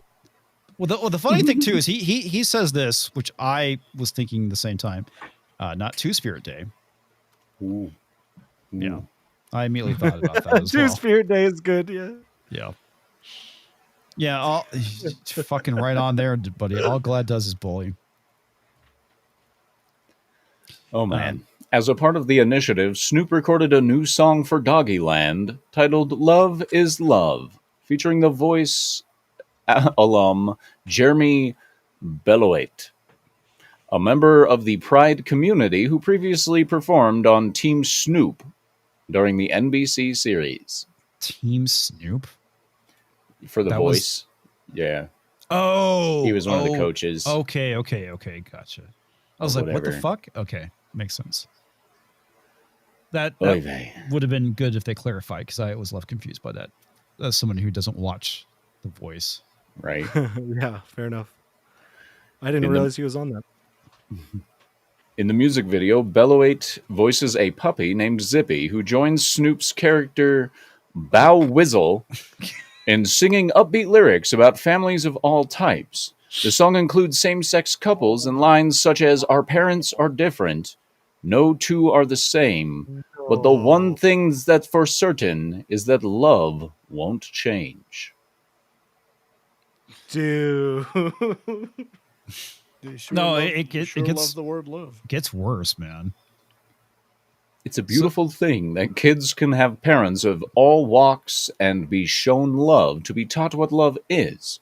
Being able to have parents from all walks of life, whether it be two fathers, two mothers, whatever it is, love is the key. I didn't. What drugs did they change him to? Change him back. I know. I don't like this latest software update. The thing, I honestly, I mean, I don't give a fuck who people fuck. No. But at the end of the day, when it comes to kids, this shit should not be presented to children. Exactly. No, Yeah. it shouldn't. This is my issue, and Especially Disney age kids. right. I mean, when people say this shit's grooming, they're not wrong. Because the reason why is that children, we all know this, I'm going to say the obvious, children are malleable. And that's the reason why Russell T. Davies says we got to get them while they're young, expose them to this stuff. And it's like, no. Bro, wasn't FNT talking about the 13-year-old kid on Stranger Things? He was like, people kept asking me if I was gay. Yes. And Yeah. so, and I played a gay character, and suddenly I was gay at a certain. That's weird. I'm not saying it's. And again, you do you, be whoever you want to be. I'm not personally religious, but I find it also weird that pride is one of the 7 deadly sins. I find it ironic. That's all I'm saying. Is like the concept of pride is fascinatingly like a negative thing. I Yeah. think we could all say being prideful is not a good thing. The And so point just that, yeah, it's weird for me. The point Sorry, go that ahead. actor was making, sorry mate, was that he was a kid, 13-year-old kid in Yeah. Hollywood with adults constantly asking about that. And playing Yeah. a gay character, Like, exactly. as if it was first of all, any of their business, but as if it was right that they should just be able to walk up to him and talk about that. Yeah. Well, I okay. mean, so his were they parents, not asking? his family. Were of they course. asking him? Were they asking him before the character came out? Mhm. Yeah, I mean, because I He want to said in the say first it was in season. season 2 when one of the boys says to him, "We get it, you don't like girls," and that was kind of like are they going to make the character gay? And so I'm not sure when they were asking him or how old he was at the time, but that's when they started. They were in the show kind of alluding to that, which was again not fucking necessary. Right. I mean, I don't know if there's any correlation between him being gay and his character being gay. Maybe there is, maybe there isn't. There I don't know. is, because he came out later and said, "I didn't think I was, but after playing the character, that confirmed it for me."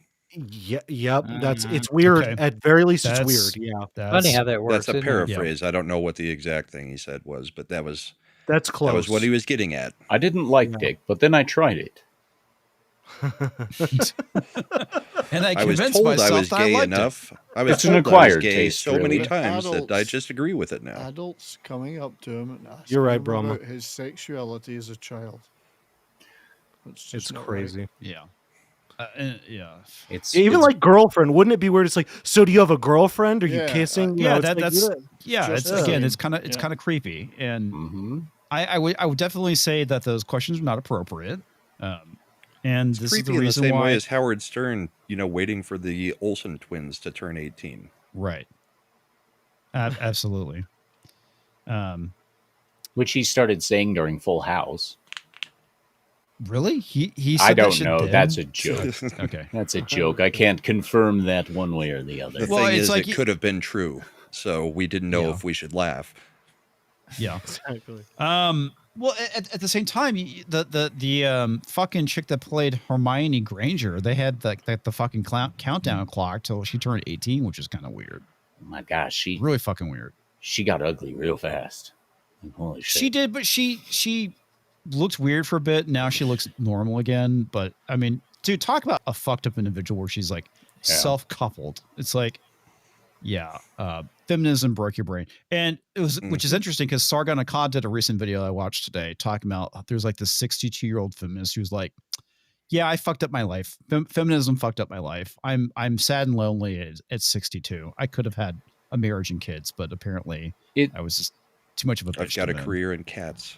It is amazing how many people don't realize it's a mistake until after it's too late to fix the mistake. Right. Yeah. You know, and Which is exactly the problem with transing kids. yep. Yes. Yes. Yep.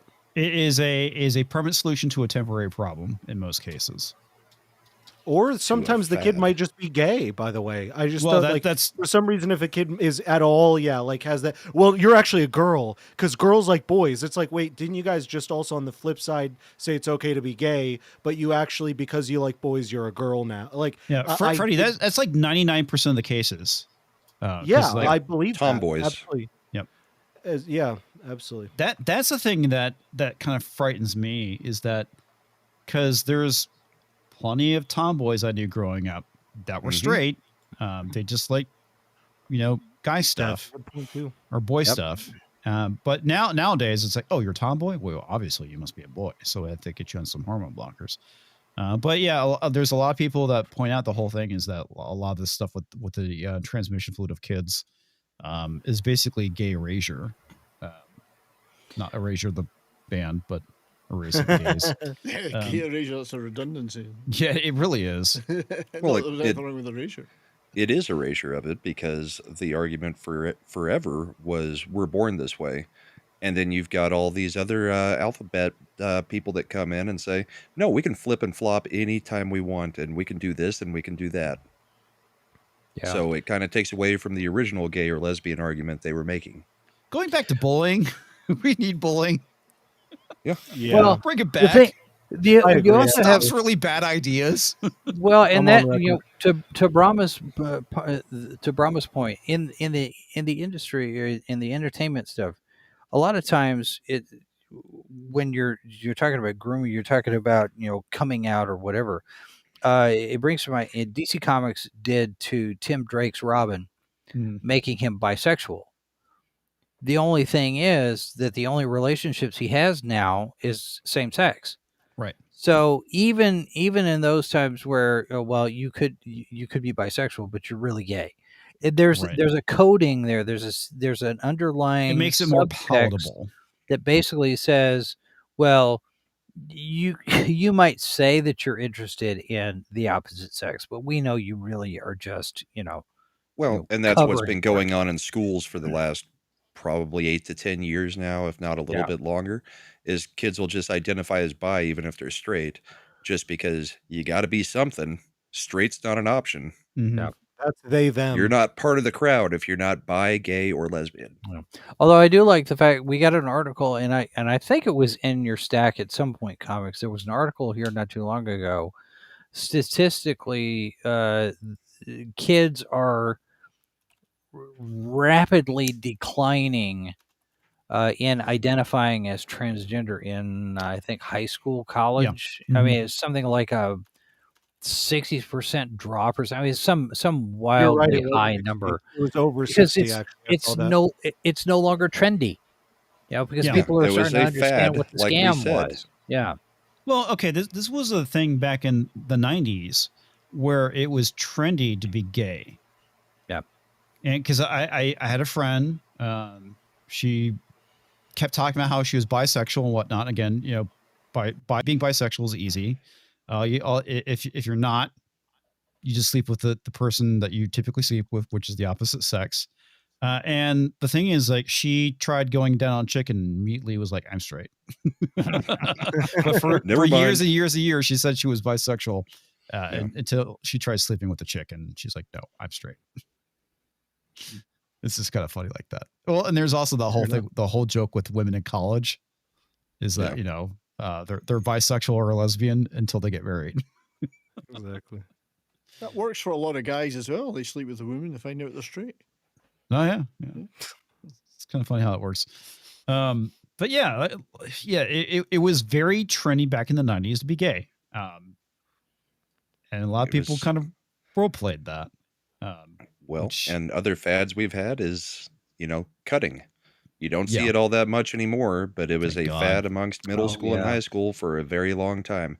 That one just wasn't as permanent as the fad they're doing now with the trans crap. Well, yeah, I mean, it is permanent to a degree because a coworker of mine, he was big into cutting when he was a kid, and he had scars as a result of it.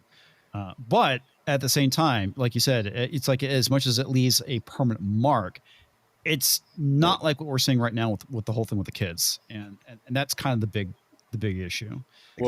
Is that you have a trend that is leading to a, like you said, it's a permanent problem to a temporary, or it's a permanent solution to a temporary problem. Yes. So see, the thing there is the self-destructive trends that we've seen come up have been really bad recently, and Meta, otherwise known as Facebook, actually recently released a report stating that Instagram is now pushing their newest thing for kids to be identifying with, and that's eating disorder adjacent. And they're flooding children's, like people 13 and under, to clarify what a child is in this context, are being flooded with individuals who are glorifying having an eating disorder, or at least pretending that they have an eating disorder. And they're trying to normalize certain behaviors within adjacent eating disorder adjacency. And the problem there is we know who's teaching our children now. We do. We see them. We know where it's coming from.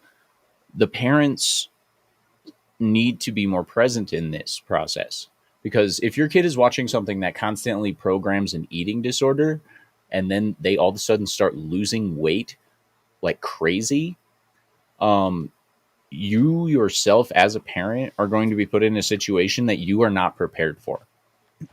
Yeah. Your child can kill themselves by doing this. Yeah. And self-destructive trends such as the transgender movement, the whole cutting thing, the new eating disorder thing that they have going on, like it's all, in my personal opinion, this is in no way, shape, or form supported by science. I believe that it is all part of not only the control tactic for a lack of mental discipline and complacency towards the machine, but it's also a population control issue, because if you program destructive behaviors, people will destruct. Not all of them, but you'll get a percentage of the population will then stop existing. Well, I mean, going back to the whole thing with that 62-year-old feminist that basically is sad that she's a lovely cat lady. Yeah. Let's put a pin in it. We got to get 70s out of here. Sterilizing people. Okay. And we'll get back to this topic. I'm old. I got to go to bed. But anyway, it's been real. Another great evening. Thank you for allowing me to participate. in terms of promoting stuff, well, Brahma and I will be doing a bourbon and boarding this coming Saturday night. It's every 2 weeks now. So join that for some hockey-related fun. Next Monday, and today I just did a gaming stream. Next Monday, though, for Halloween, I'll be talking about the Hammer horror classic, The Devil Rides Out, which should be a fun show, I believe.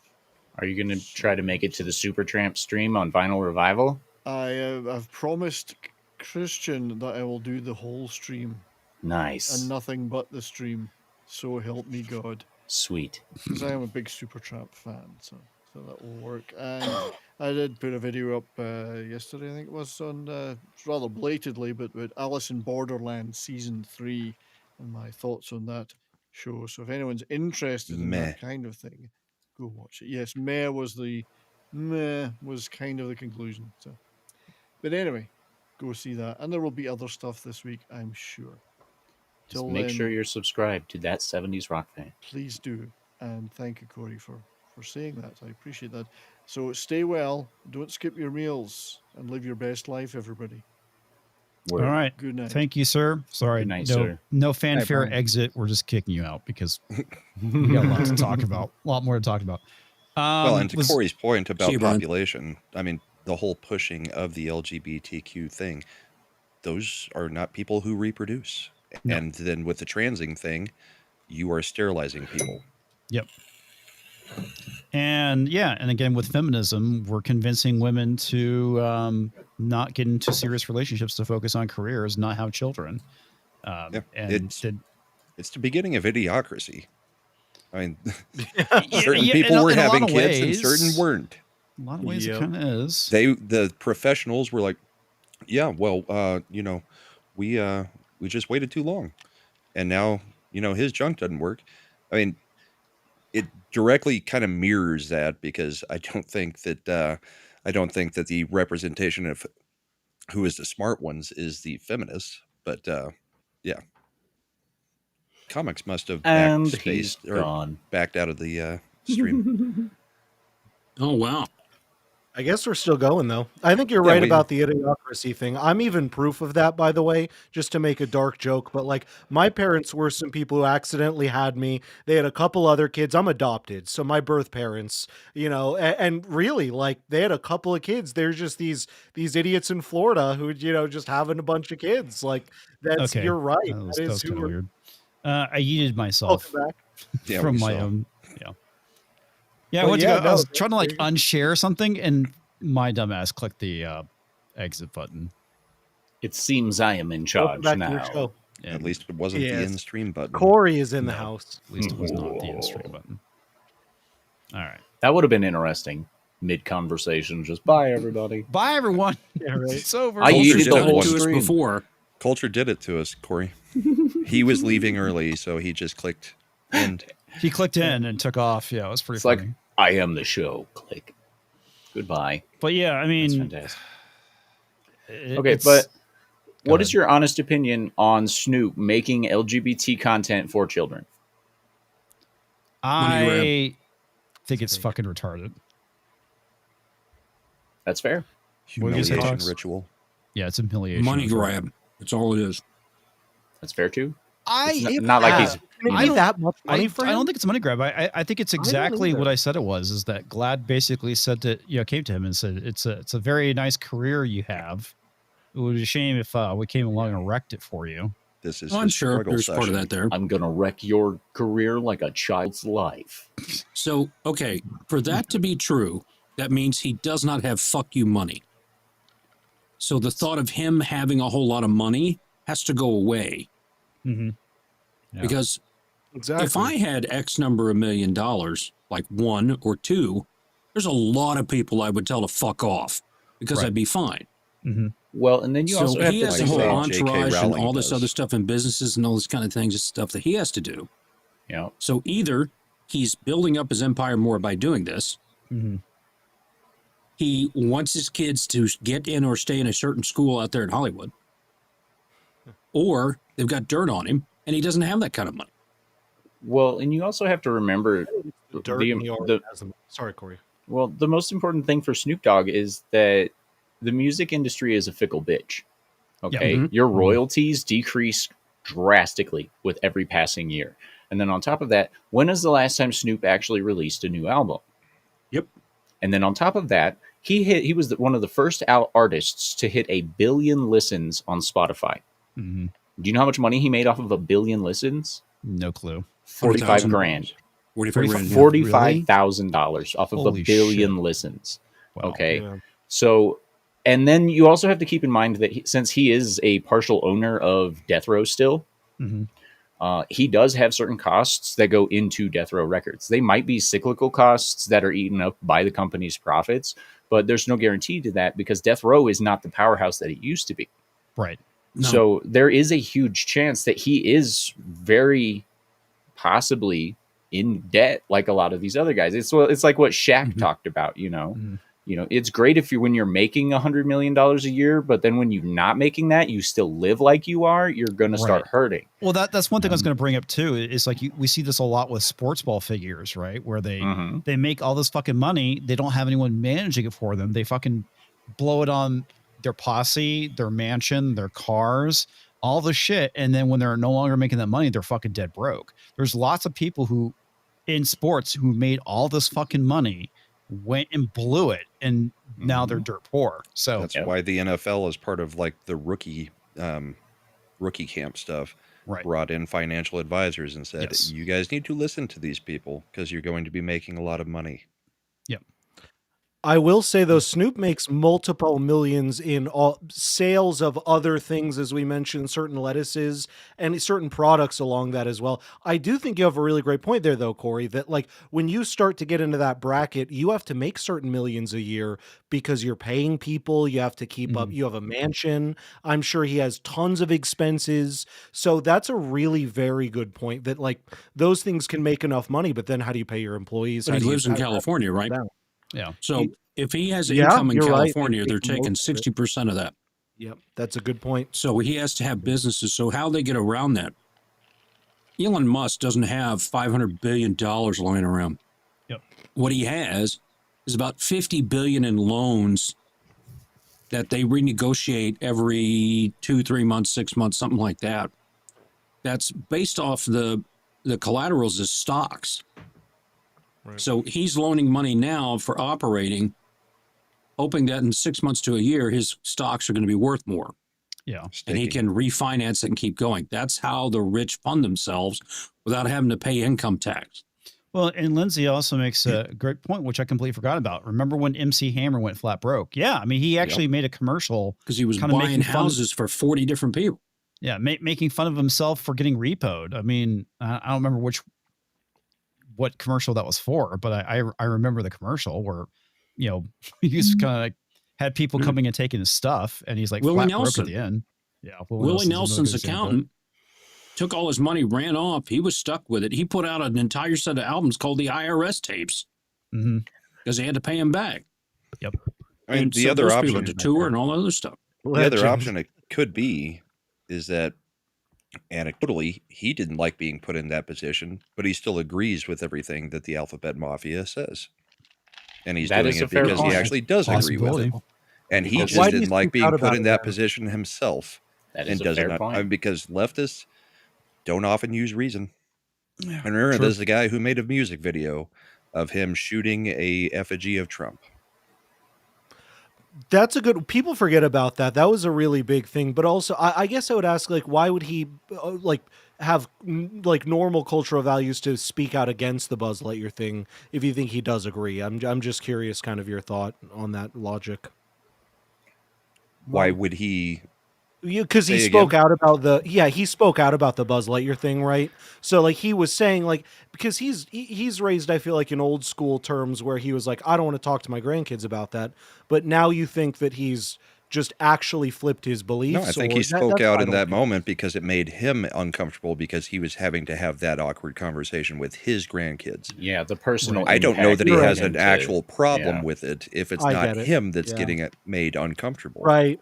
He just won't let his family. That's a great point. And there's I- nothing to back that up. I'm just bringing that up as Well, that's another option. You're that right. would be No. he's making money off this stuff Sure. side of it. And it, Yeah. just like the Seattle mayor, all this stuff was great till it showed up a block from our house and they ended that stuff. And I don't think it's idiocracy. I think it's Brave New World. Because in Brave New World, they kept the majority of people stupid so that the ruling class could rule them, kept them as sheep. Well, but both things can be true, though. Well, just a second. So they kept the people stupid, except for those that they could not, and they put them on a reservation. Those independent individuals, like Thomas The Manson. Savage Lands. Right, in the Savage Lands. Idiocracy, everybody was a fucking idiot. Your society does not survive if everybody's a fucking idiot. But Rondo, it's great for crops. it has right? what plants need. It What does. plants crave. Well, But and that's why it's other, a movie, and Brave New World is a book that's, Right. you know. Or well, really. and okay, because a lot of it too, which the parallels of Brave New World and our worlds, what we're kind of seeing with the sexualization of children, right? Because that's like the big thing that they did is they would sexualize children at a very young age, whereas. But the other thing too, which is different than our world, is that they were genetically engineering people. So you basically had this caste system in this world based off of, are you an alpha, a beta, or an omega? Omega is being dumb as rocks, basically the janitors of the world. Slave labor. Yeah, slave labor. And then you had the people who fall outside the system, which are on the reservations, which is basically where you know the character of John. Well, comes if only from. you developed some kind of way of delivering message RNA to be able to genetic. Oh, wait. You know, in the biz, the articles that are coming out now is they believe that the mRNA delivery system in the COVID vaccine has had effects on curing cancer. And I'm like, well, yes.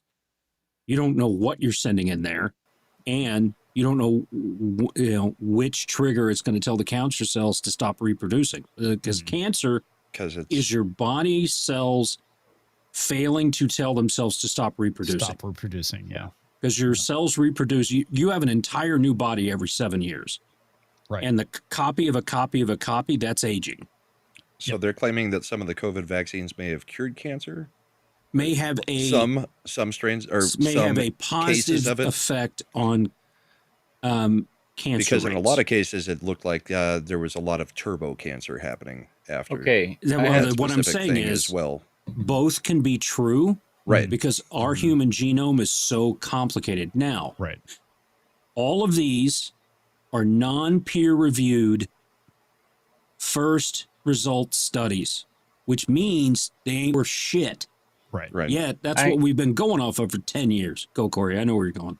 My question is somewhat cold and callous, but are they constituting a positive effect on cancer patients as eliminating the cancer patients being positive?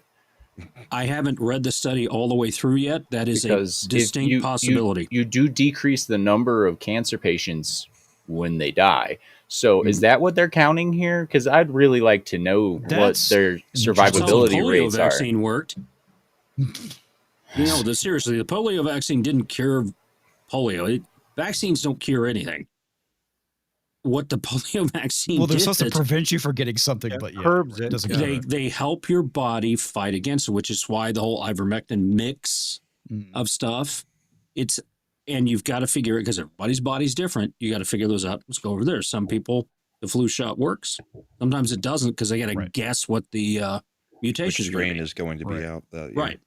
All this is readily available on the CDC website.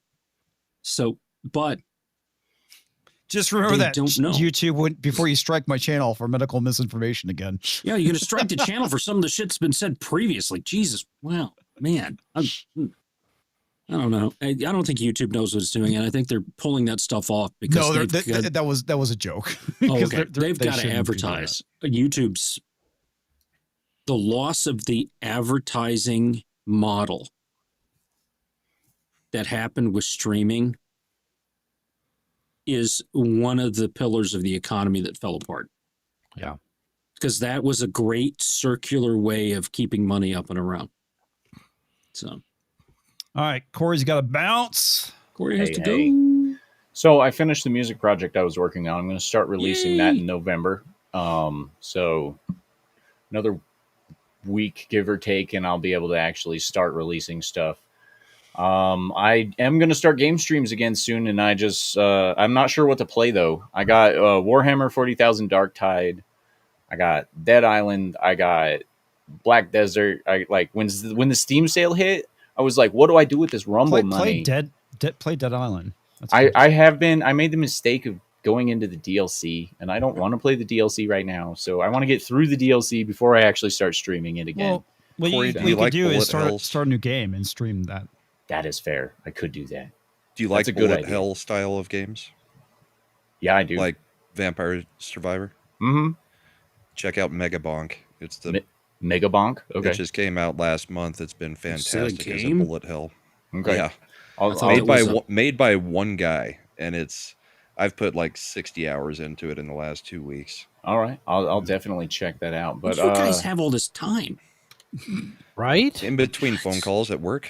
Well- Brahma sleeps like 5 minutes a day. Yeah, so, I go to bed at 2 and I wake up at 8, so yeah. I stay up very late playing and I work- watching stuff as homework for shows and whatnot. Corey works overnight. I work overnight, and then I have days off where I don't change my sleep schedule, so I have 6 to 8 hours to fill with whatever. So it's That going to be makes sense. game streams and other stuff here in the near future. Now that I'm done with that music project I was working on. But yeah, so keep an eye on that. I am on Spotify, Corey Harrison. Check it out, Monster Inside, found in his kingdom. Check me out on YouTube or on the Rumble side. It is Toxalot Entertainment. Yeah. Other than that, I'll see you guys Thursday for Thursday Night Throwdown. Woo. And stay sexy. Don't get murdered. And as always, have a wonderful time. So long, sucker! All right, we're gonna get You some. didn't give me some- Yeah,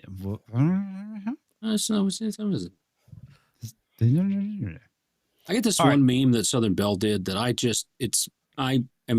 had to go throw up, actually. So we'll right. be showing that. we'll get to that. We got super chats to get to. Then I at least We want to should hit get one to more those. topic before we get out of here. Jesus Christ, it's Mr. Topic tonight. I know. I'm sorry, Jesus Christoph. You The already did this. Dead one. Man for 199. Are I gonna get this one? Mhm. You tasked me. Yeah, I'm checking. Okay. Quoting Khan, quoting Moby Dick. Yeah. Yes. Mhm. Got some look at his star, let's see. too. He's got some member chats. Okay. Let Me In is another good one for 199 from the Dead Man. Also from the Dead Man for 199 says Martha Stewart actually did more time than Snoop. That's so True. Yeah.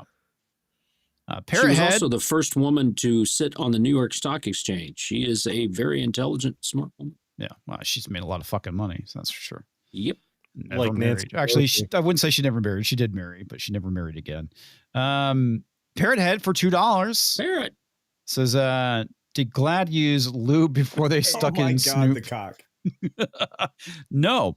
I'm pretty sure they used a barbed wire dildo. All right. Rhaegar Targaryen for $19.99. Hey, thank you This so is very why much. I It's always nice. wait to praise celebs. History shows that in time, they bend the knee to the left. Always wait to see the true character of these guys because their job is seeking the acceptance of people. Moral relativism. Yeah. Oh, and there's also the thing that the right is real quick to praise somebody for taking one position that is on the right compared to Yep. all their other thoughts. I mean, it's like The cool Cardi kids B like us says- now. Cardi B says one thing, and the right's like, "Hey, she's Oh a my God, champion for us Cardi's now. based." She's a champion for us. She's based." No, J.K. Rowling, not a champion No. for the right, just Mhm. has a good take on the trans issue. Well, there's nothing wrong with pointing out that someone has a good take and you agree with it, but you Exactly, like but you said, trying you- to you have to hero have that- worship them then. exactly. But That's you the also have to problem. point out is that this person also doesn't agree with us on anything else other than this one thing. Yeah. I will defend J.K. Rowling from the people that are attacking her unfairly. Right. Do I Mhm. 100% agree with anything else that she has? Probably not. Not likely.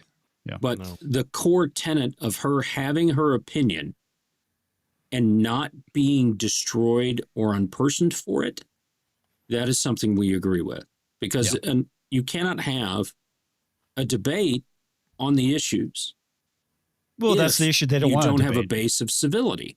Exactly. And what we're seeing with all the stuff going on is a loss of civility. Completely. Yes. You know, that's I don't want to be president of the United States. You don't want me to be president of the United States because I'm pressing buttons.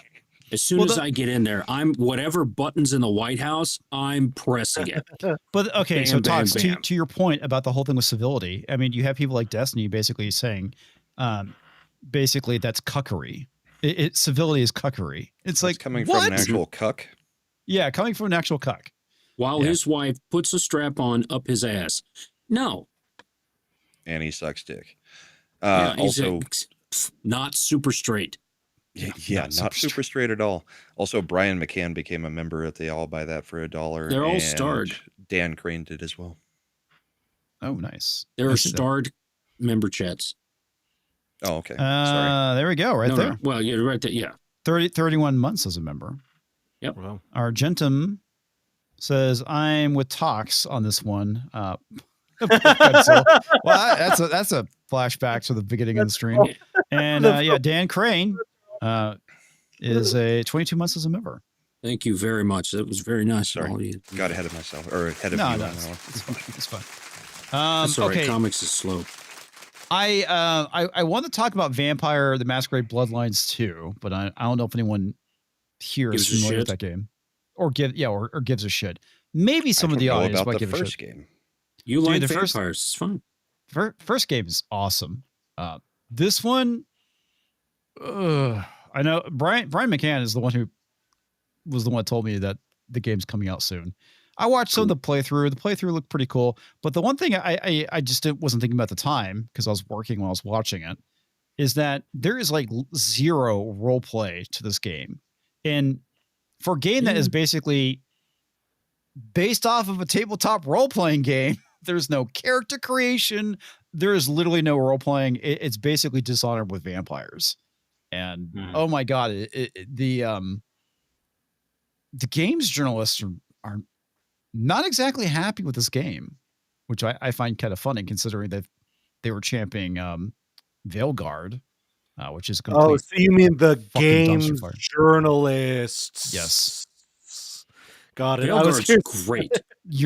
Games journalists, whatever you want to call them. Journalists, yeah. But oh, dude, it's fucking brutal. And Bloodlines, the original Bloodlines, is a great game. I mean, obviously, it's basically PS1 graphics compared to what we see now, and it would be great to see a game like that with modern graphics. I mean, shit, dude, a remaster with great graphics would be good. But this game looks like a fucking disaster. And a lot of people were just talking about how kind of like some of these things are great, but you know, it kind of like fails. So I think this game is going to be massively fucking DOA when it goes out. So that should be interesting. And this is a game that has been in development hell. Because I remember some of the stuff I was reading about it back in 2018, and it was supposed to come out in 2020, and it didn't. They fired the original game development studio that was working on the game, and I guess they repurposed stuff. And yeah. This goes back to movies where I have no trust in the gaming industry either. Like, I have my 64 stuff back here. I still play my Nintendo 64. I use my Switch to emulate Nintendo 64 and all of that. I use things to emulate like GameCube games and stuff. I don't play anything newer than like my 360, maybe some Xbox One games, maybe PlayStation 4 or 5. But this is another thing with video games that, like, what the fuck? I don't know. It's just so insane that most of the time when I hear about a new video game, you're like, yeah, it sucks. It's like, yep, it's Tuesday. I mean, well, there's a lot of bad games that come out, but it's all from the AAA studios. There's a lot of great games that have come out. But that's the and thing. it's all the from play. these smaller studios. Yes, like what was the French game that was so much fun? 31 Claire Obscura. Expedition yeah, 33. Expedition 33. Yeah, Expedition 30. That was so fun. That was awesome. I love that. I don't usually like that turnstile play.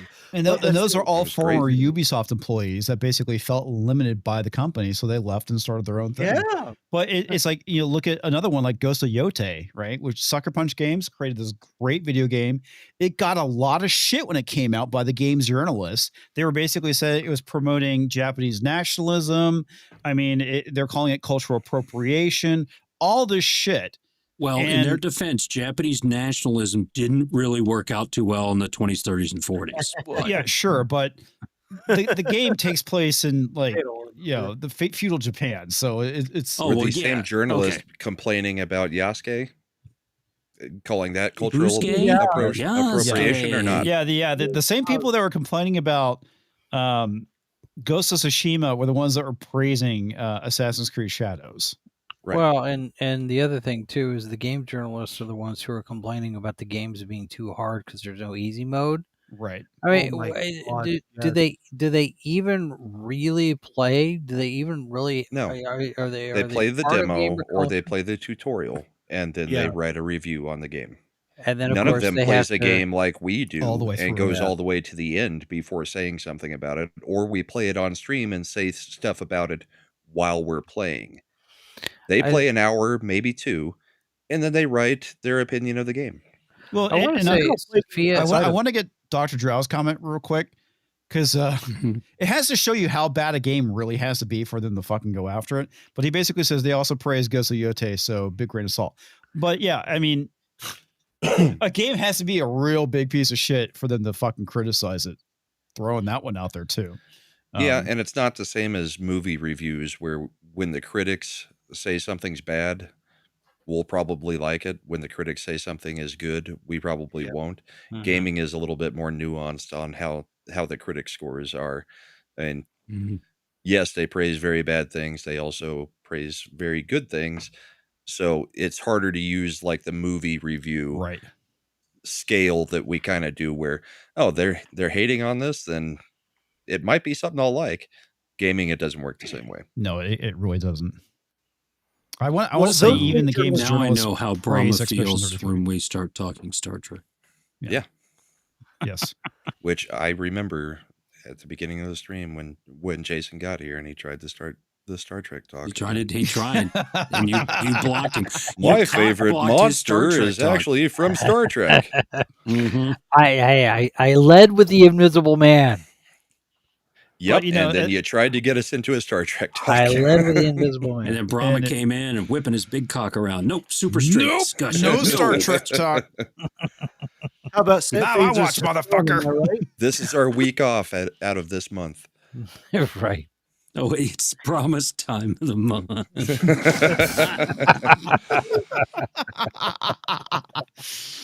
Oh, Oh man. oh God. Oh man. All right. Shoot. Let's Oh, let's God. okay. Golly There gee.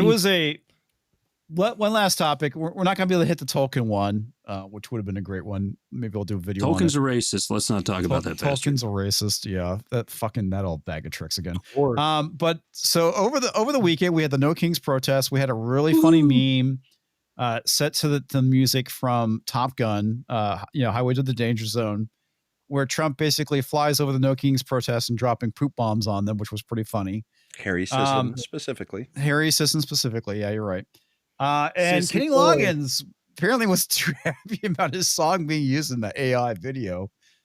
Did you guys see the one where the Krasenstein's posted where it's helicopters dumping crap on Mar-a-Lago? And it's like, dude, you guys, You Aren't can't fucking Something funny. different, man. the The left left cannot meme. fucking meme. Their jokes are so safe. It's so ridiculous. It's Yeah. yeah. I did It's love like, Harry Sisson going, can a journalist ask Trump why he posted a meme of me getting crap dumped on me? And JD Vance was like, I'll ask him. Yeah. it's fucking funny. I love Vance. What an own. Oh God, but it's just like fucking A. So Loggins is freaking out or he's angry. And I gotta pull up the article because the funny He thing doesn't about it, own the song. Yeah, I can't speak to that. But the thing It's kind of like the village people coming out and saying, "Oh, we don't want Trump to do this. It's the only thing that's been making us money for the last 10 years." Yeah. Yeah, except they didn't. I mean, they actually went and performed it with him. Yeah, they loved it. Yeah. Yep. So I'm going to read like the last paragraph, which I find absolutely fucking hilarious. Actually, it's not the last paragraph. It's basically where he's talking about how we need to be united and all this shit. It's like, oh, you're such a boomer, buddy. You are such a boomer. That's not what the left wants. I can't imagine why anybody would want to hear music used or associated with something created with the sole purpose of dividing us. Too many people are trying to tear us apart, specifically your side, and we need to find new ways to come together. That's not what they want. Loggins continued.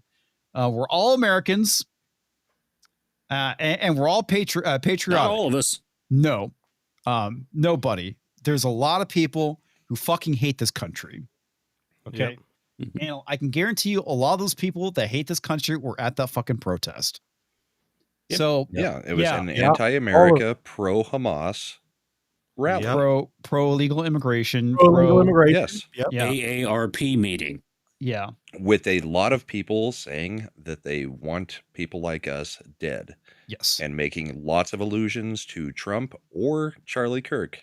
Yep. And gestures. Yeah. Yes. And so, it's not just a few. There's thousands of those videos. Yes. There are a few circulating, but there were plenty more. It's not just a small drop in the bucket. Yeah. That is what they think of you. Kenny Loggins, dude, you are so fucking out of touch, dude. As much as I would love to agree with you on this stuff, that's not what's happening in America right now. There's a lot of people that hate this country. They hate the opposition and the other side, where in the past, you know, we could agree to disagree. That's not the case anymore. We disagree, we get shot. That's the problem. Okay. Mm-hmm. A certain side escalated cancel culture to assassination culture. God forbid if it fucking continues, because it's not going to be. It broke Tim good for this Pool. country. Yeah. Tim Pool is broken. It legitimately did. Yeah, I've been watching him. He is really broken. But here's what I expect to happen with Kenny Loggins. He hasn't been relevant for 35 years. That's He's been relevant since Messina. Right. So, that was good. Holy shit, that was great. And somebody calls him up for a comment because Trump did this meme. It's a meme. Right. It's like a 30-second meme or less. And then he says this, or his publicist says this. And it's pretty down. Yes, we want to all get along. It's a Rodney King speech. Right. I mean, I can't disagree with what he's saying. The reality is very different. But that guy, you're right. He is not in touch with anything going on. He is just trying to survive. Yeah. Because Hollywood was losing so much money, and all those people that were living off those residuals and those other things, stuff going on, they can't afford it. Yep. So there is no us and them. Not the case, buddy. You're clearly not fucking paying attention. Right. And that's not who we are, nor is it what we should be. That, I mean, I'll agree with you on that. It's not what we should be, but that's where we're at. Mm-hmm. That's the reality. The left, it's all of us. What's that? The left made it us versus them. Yes. Absolutely. Yeah. You're right. Yeah. It shouldn't be like that. Well, but you're, I mean, yeah. There was a whole lot of us versus them going on for a very long time. This just happens to be this iteration of the pendulum swing. I agree with you, but it's a different kind of us versus them. Yeah, than how it used to be so much different. Like Loggins grew up Trump, at a time. they killed Kirk. There was another black people. There was a hunting, what do they call them? The hunting tree stand. The tree stand that they found yesterday that was basically direct line of sight to where Trump gets out of his plane. So it can be assumed another attempt is going to be made. See, all right. I'm not saying this is not an escalation of the current situation. Right. Sure. What I'm saying is this is not by far the first time we've been here.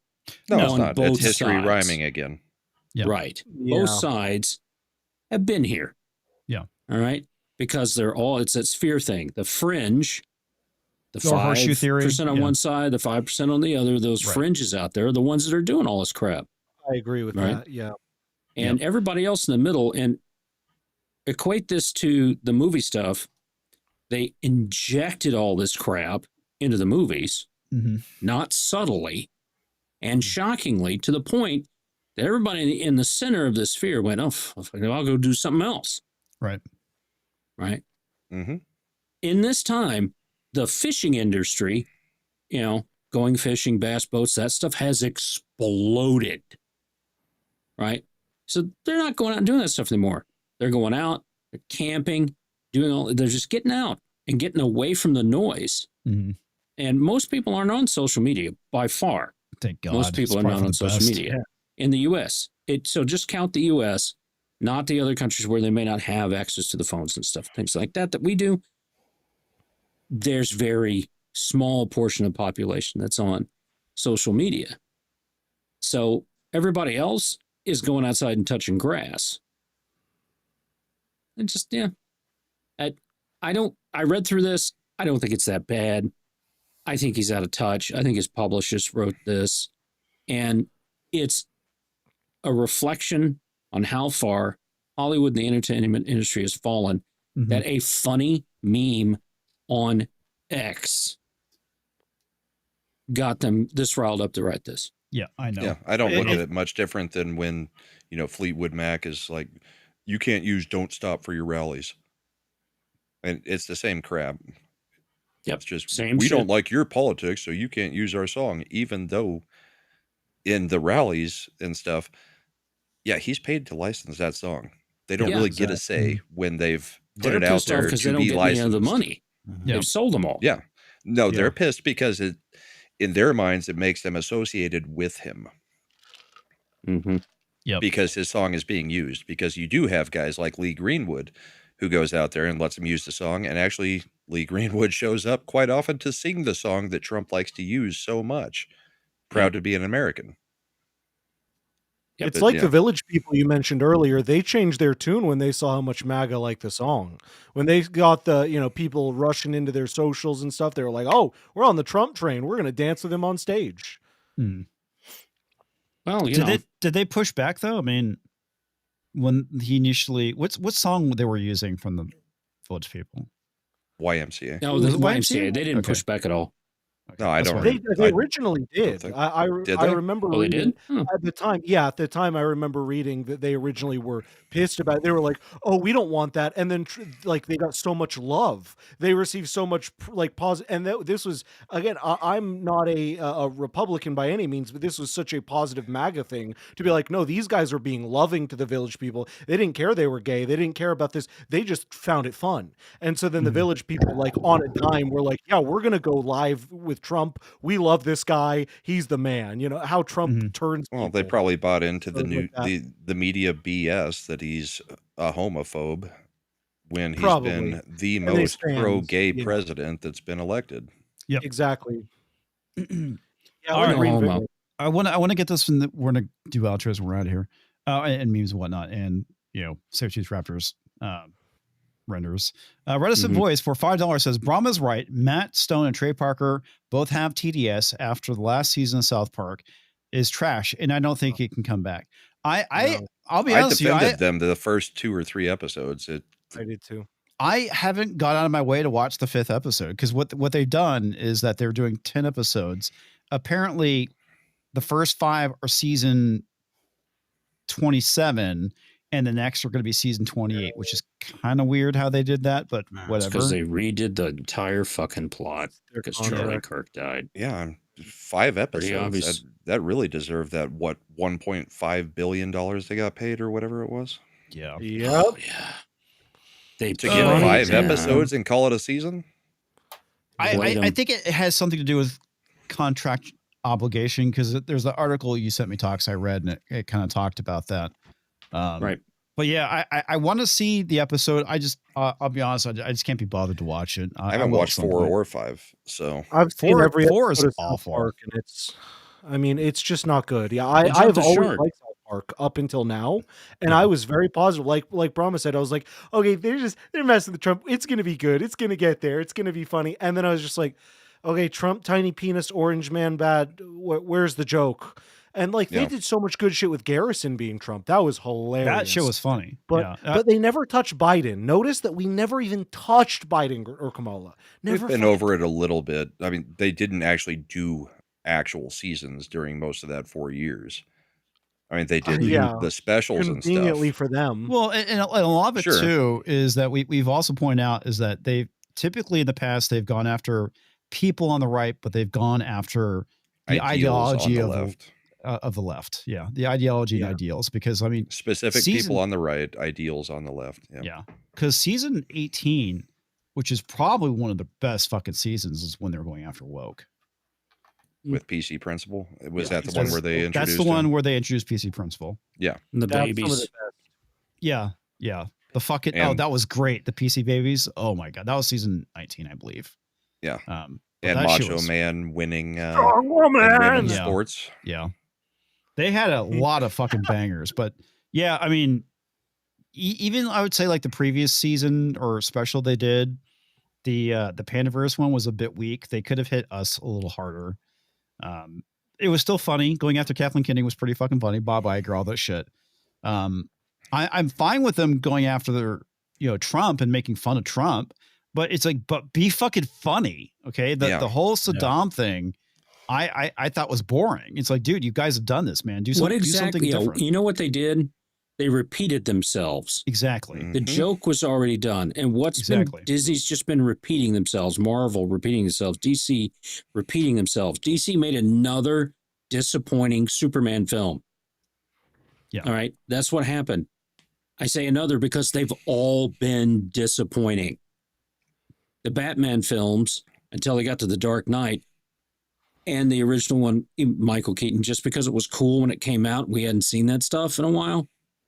They've all been disappointing. And it's just, what do you expect is going to happen next? So there was somebody who had mentioned that they were reading books again. That's what I've been doing. Mhm. I'm going back and reading books from the 60s, 70s, and 80s and some science fiction out there. I'm again trying to read Anne McCaffrey's Dragon Rider of Pern series to make any sense out of that fucking thing. Brilliant can't. series of books. It's, oh man, and she drones on and on. I had so much trouble with those. Yeah, but that's the stuff that I read growing up. I'm taking to my dad. What does this mean? Yeah.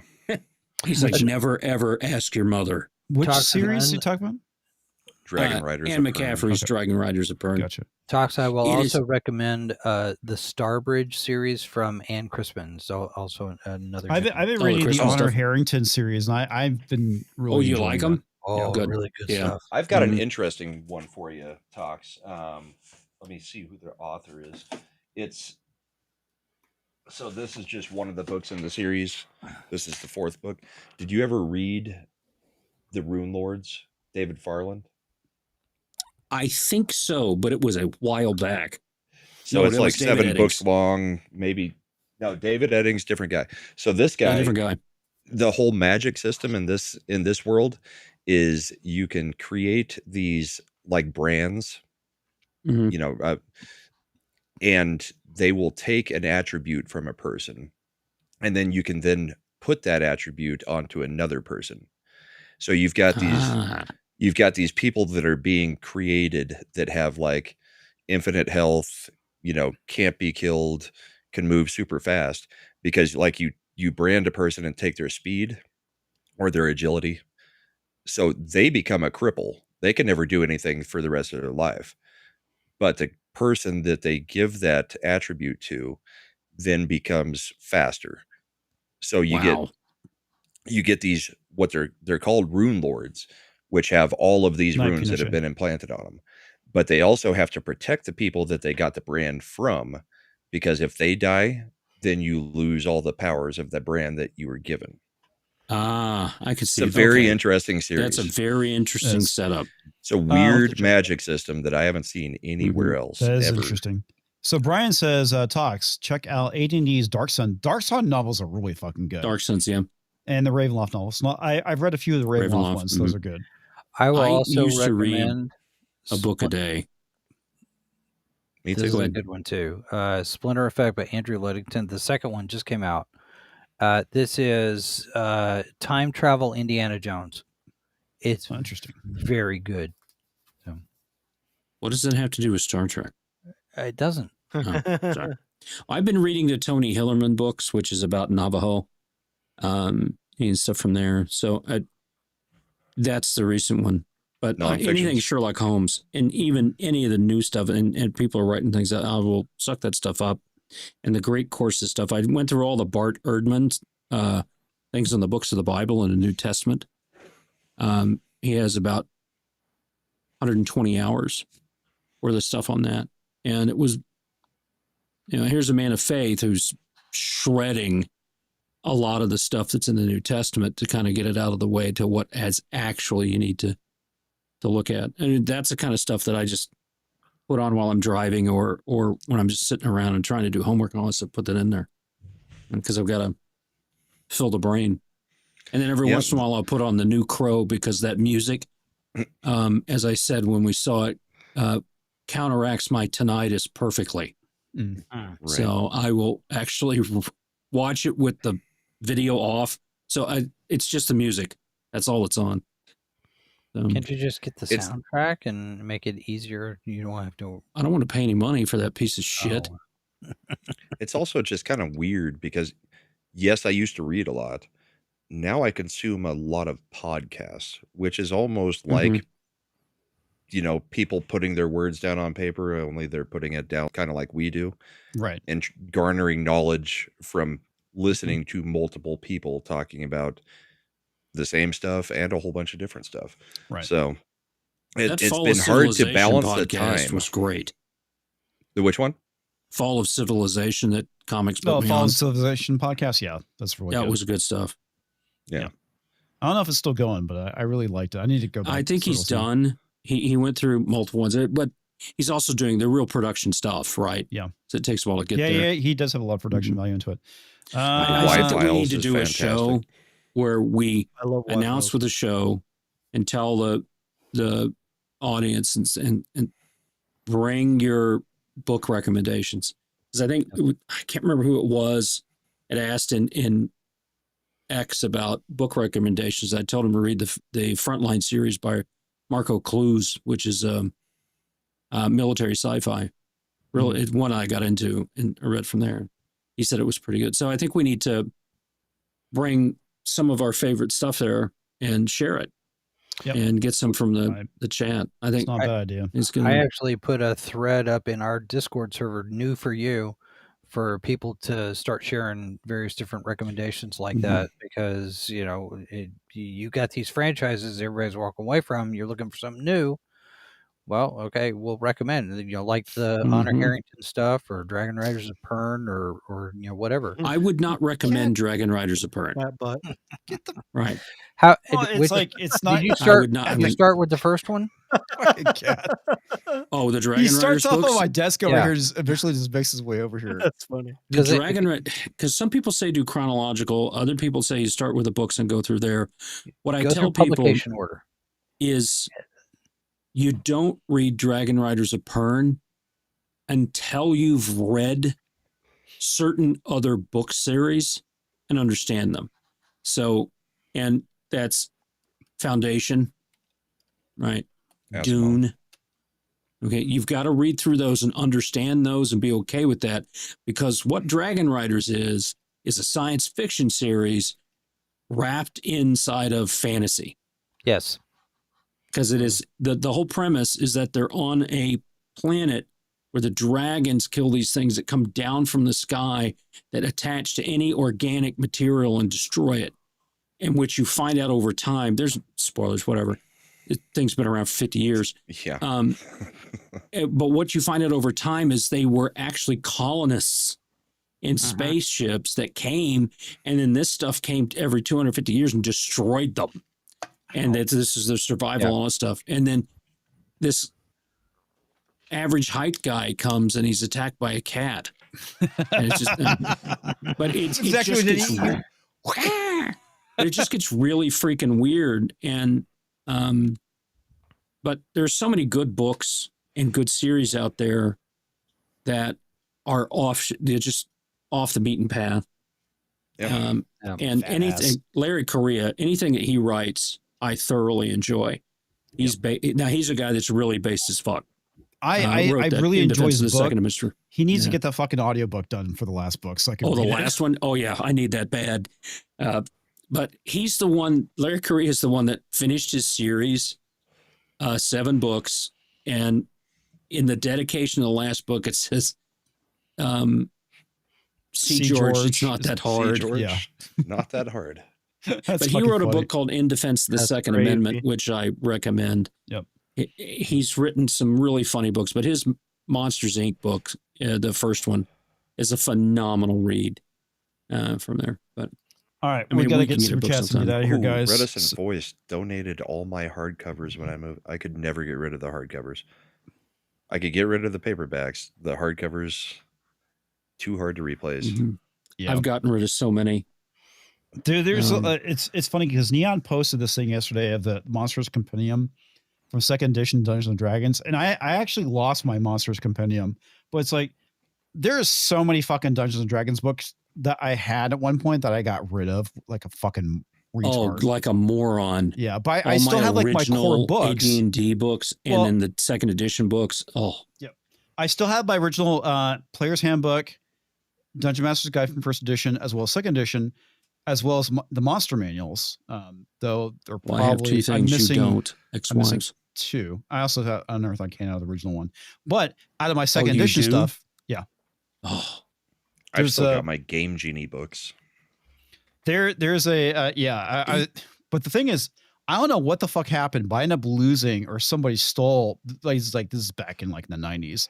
My Monsters Compendium because I had like all the fucking compendiums. back all the then. good ones? Yeah. Ah, damn it. And You can't get that shit anymore. Yeah, well, I fucking ordered it off of eBay for like Oh, good. $70, dude. So I'm curious to see if it's the everything including volume 2 or if it's just volume 2 because it's the volume 1 cover, but the book in there says volume 2, but there's a lot of shit. It's like that binder's fucking full. I'm pretty sure it's almost all the books.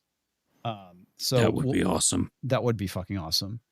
But If yeah, there's no beholders kissing men, then I'm not interested. yeah, of course. But I had like all the supplemental books for like Fighter, Rogue, the Psionicist sick. book. I'm pretty sure I'm missing some books that might be still in the garage, but I don't know. I have to go check. Nice. Oh, Game Genie. Nice. Well, if any of you are wanting to get rid of your Top books, secret. I'm starting to collect inventory for the used bookstore when Mindy and I retire. Nice. We're going to set up a used bookstore. But one thing Get I'm thinking rid about of doing books is like unless I lend them to people, Yeah. and then I never expect them to come back. Yeah. right. But I keep every book that I Yeah. buy if I can help it. I'm thinking about rebuilding up my second edition D&D collection because a lot of stuff on eBay is not too expensive. So like the fighter book I saw for like $15, and I'm pretty sure. Well, the whole role It's playing thing's $15. starting to go down again in popularity. Yep. But Yeah. I mean, all Well, the see, books and that are that's- behind me are Sherlock Holmes and Douglas Adams. See, that's another example of general population starting to pick up on what we were all talking about, right? Because you have a lot damn it, of this Ken. discussion about the pastel D&D picture that's running around. Fuck, dude. And people are starting to wake up and they're going, wait, what is this? Now that picture actually is from Pride 2024. That's been around for a while, but nobody picks But up on it. but- The WotC reshared it. They reshared on it. That's what brought socials, attention to and it. then suddenly it's all over the place and everybody's talking about it. I think there is a shift in the attention that normies put on some of this stuff, probably because we've spent so much time talking about it, how it's pervaded everything. It's hard to miss that this stuff is everywhere now. So I think that leads to the cultural shift too. Well, of the Rob- small Rob, group of I'm people that are jealous. still playing those things. Yeah. So, I mean, that's the thing. I think we tend to project what we enjoy onto others Right. and think that it's way more popular than it is. I really don't think, and because we read the articles, we're looking on stuff and doing these things, we're immersed in Well, the fandom. D&D actually did grow in popularity because of Critical Role. Because 100%. like back in, I think it was like 2017, I went to ChefCon, which is a automation tool, and one of the things that they had going on there was a D&D game. Like ChefCon was putting on a D&D game, and There's granted, a whole. I'm sorry. Granted, it's a bunch of nerds, but nobody would fucking do that back, I would say, like 10, 20 years ago. Well, before Not that in the time open period. like that. Yeah. Yeah. I mean, so because of things like Critical Role, various celebrities being big in the D&D, obviously Stranger Things as well, it really propelled D&D.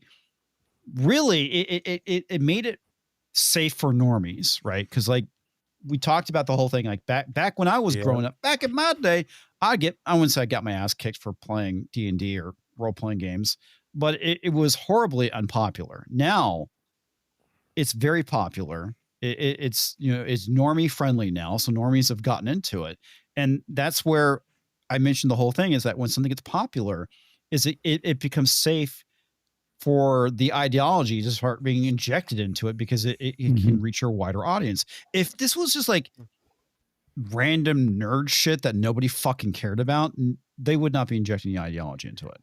Well, So I mean, there's this whole let me ask- industry that came up around like wormwood tables and all the custom dice and things and stuff that are out there. And it was a fad. Okay. There are those of us that enjoy it, like doing it and playing it. We're immersed in that. And then the normies get involved because it's a fad, just like we were talking about the whole transgender thing and what your binary and non-binary and all that stuff. Yeah. It's all a fad for the normies, and that's why it all comes and goes. If it wasn't a fad, it'd be extremely popular. Like food is an extremely popular item. Why? Because we can't get along without it. Right. Water, same thing, very popular. Very popular across the world. We don't need these things. We choose them. Right.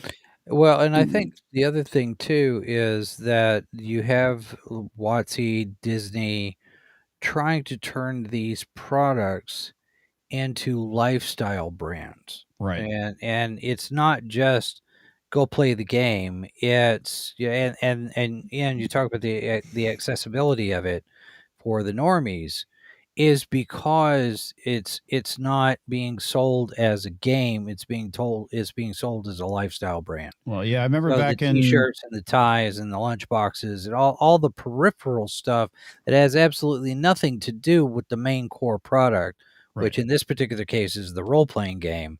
But and you're right, Critical Role made it popular because Critical Role turned it into a show. Right.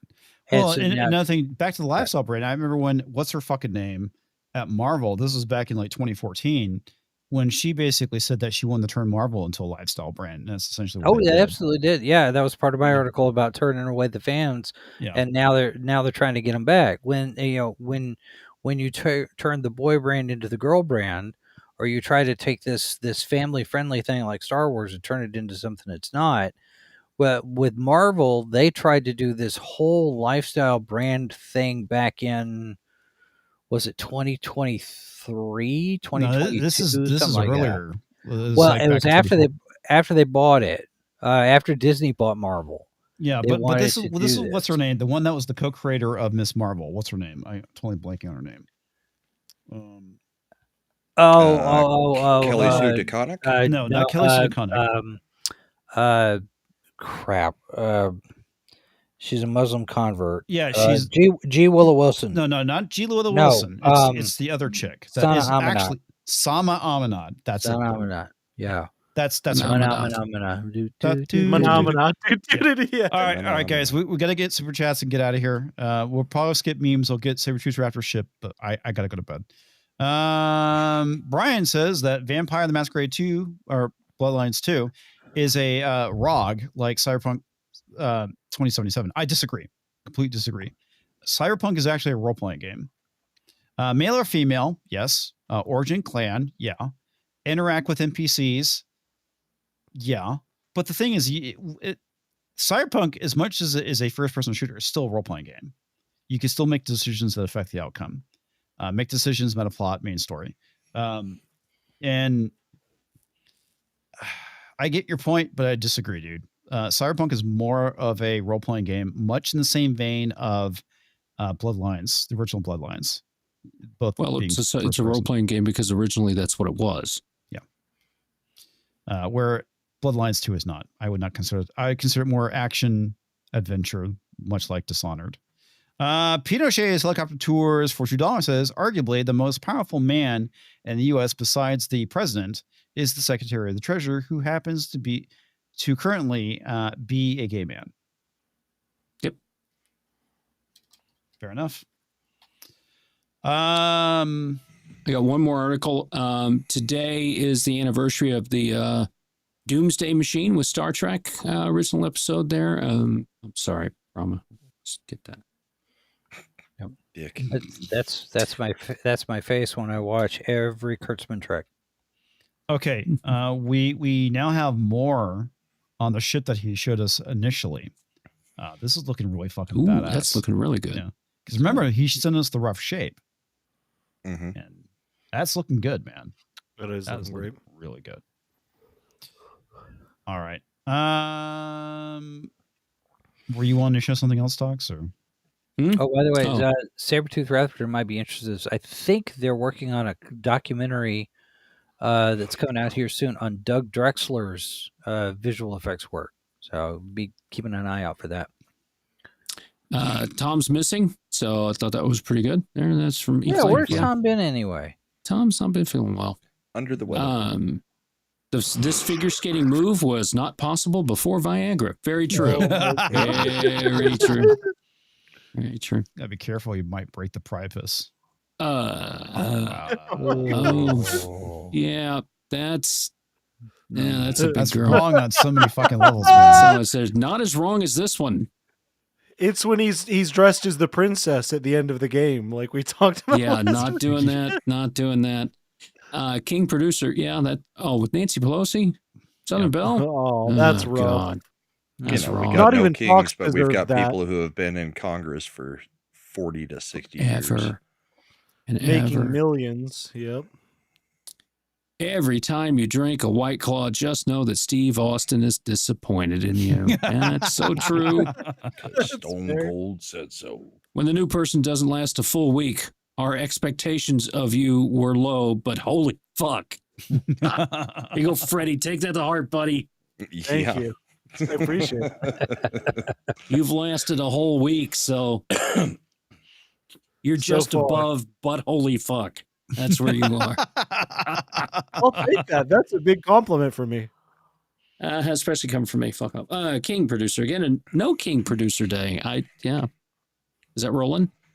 I have no idea. I have don't know no what idea. that- Don't look at me, peasant. Yeah, that's very true. Is that what Talks Sure. looks like in person? Yes. The peacock? Yes. I believe this is not the bullpen I was looking for. True. Very true. Black Sparings. Good to see you, buddy. That's great. This is from that 70s. Yes, there's a lot there. Indeed. Truth. Including a large green dildo. No short kings. Oh, you're looking so pissed off. He's only no feet tall. What is this one? Just arrived in Ireland in Assassin's Creed Valhalla. Saw this and thought 70s would appreciate this. Diddly potatoes gone. Mash them, boil them, put them in a stew. Mash 'em, Yep. boil 'em, stick There's 'em a in stew. sheep. My Uber dropping me off at home after a night out. Great. I'll take that. Yep. This printer needs to calm the fuck down. Jam inside, pull out the dick. Oh, my God. That's a meme. Oh, hang on. We have somebody I haven't seen in the chat in a while. Look at that. It's a 66 Starship Alien. How you doing? It's been a while. hey. Pics? What sort? What sort of pics usually get sent at 3 a.m.? Banana ducks. Banana ducks. Nice. Oh, I get it. No complaints were found. Mm. Is Looks that like the lovely Sherry? Sherry's avatar. Yeah. Looking up. She See what keeps else trying we to got. change the avatar in streams that I'm not on, and I don't appreciate it. That's That's not funny. happy. I've been transitioning children without parental consent from 5th edition to Advanced Dungeons and That's very Dragons.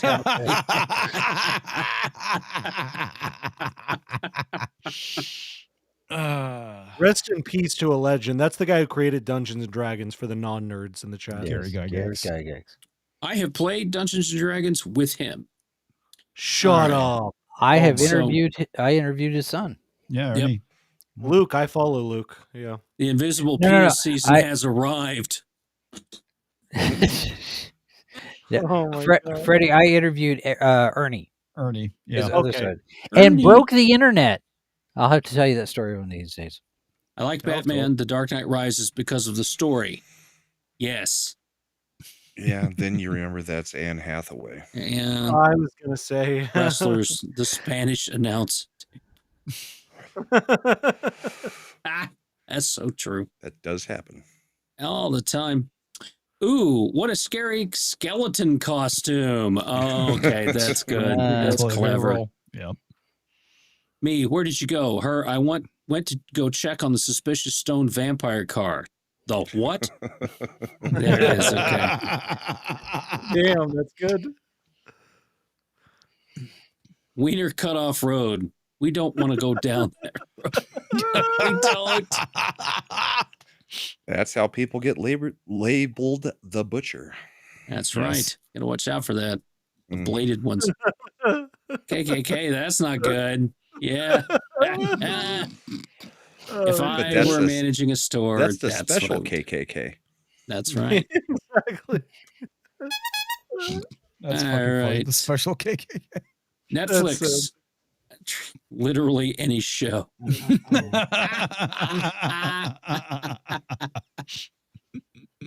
Way over there is where you can go with that bullshit. Yes. Moose knuckle because camel toe has an ugly Oh, sister. Oh, that my ain't God. right. Here we have a male human infant practicing the very battle he will pursue for the remainder of his adult life. Chasing that pussy. Damn. Poor little kitty. The memes are insane. Our dog ate my Scrabble game. Now his shits make more sense than you do. Big booty Latina. Big booty Latina. That's fucking great. My cat's tail came off, so I have to get him a new one. Where do you buy a new tail from? At a retail store. I love that. I love that. Yeah. It's one of my favorite meme templates. I love the fact we read these after Depot goes to bed. Yeah, you expect And in after Trouble's young- Comic said, we're going to skip memes Oh, and yeah, just fuck do that. the video or Yes, do the shields up. ship. Perimeter scans to max. Of course, your cabin would have shields. Yep. That was funny at one point. Dad, there's a Federation ship docked outside. Yes, they're here to negotiate a ceasefire. Cool. Can we go check it out? No, it's off limits. Oh, come on, please. I've heard they have toilets made of gold-pressed latinum. No way. Who shit in my trombone?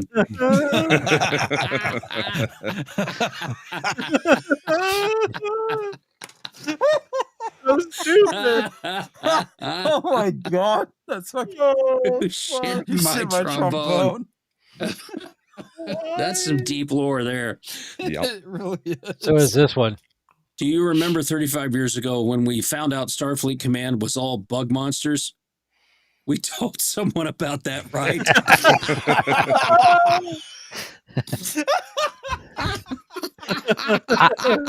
I'm still waiting for the response to that signal.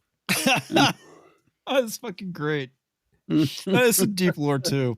Oh Yeah, God. it is. If I stop buying plastic, the voices get louder. Totally fair. Would I die without my morning coffee? Not likely. The people around me? Possibly, Prob- maybe. Yes. Yes. Very true. It's my wife. So many bills this month. What is level 4 plates, NVGs, 7.62 by 39, 5.56 by 45? Taxes and fees, honey. They raised them again this year. The government is screwing us over. That's fucking funny. And that's when Sarah swore she'd never give a clown a blowjob ever again. Oh my god. She will. Poor Sarah. Brahma has anything to say about it. What the? Robbie, Toxin's fuck gay. off. Yeah. Snoop Dogg, glad to be bend the knee. Oh, yes, that's a Black Experience. Did another great job. He His did. eyes aren't quite bloodshot enough. What the hell is this? It's a toxic man flu toy. There's no sound. Wow. Probably on purpose on the no sound. Probably. That's insane. It's crazy what you can do with AI now. I know. Sora Yeah. schools me. Uh-oh. Yeah, they're going to William. have permanent watermarks on this That stuff. 70s rock fans Tinder.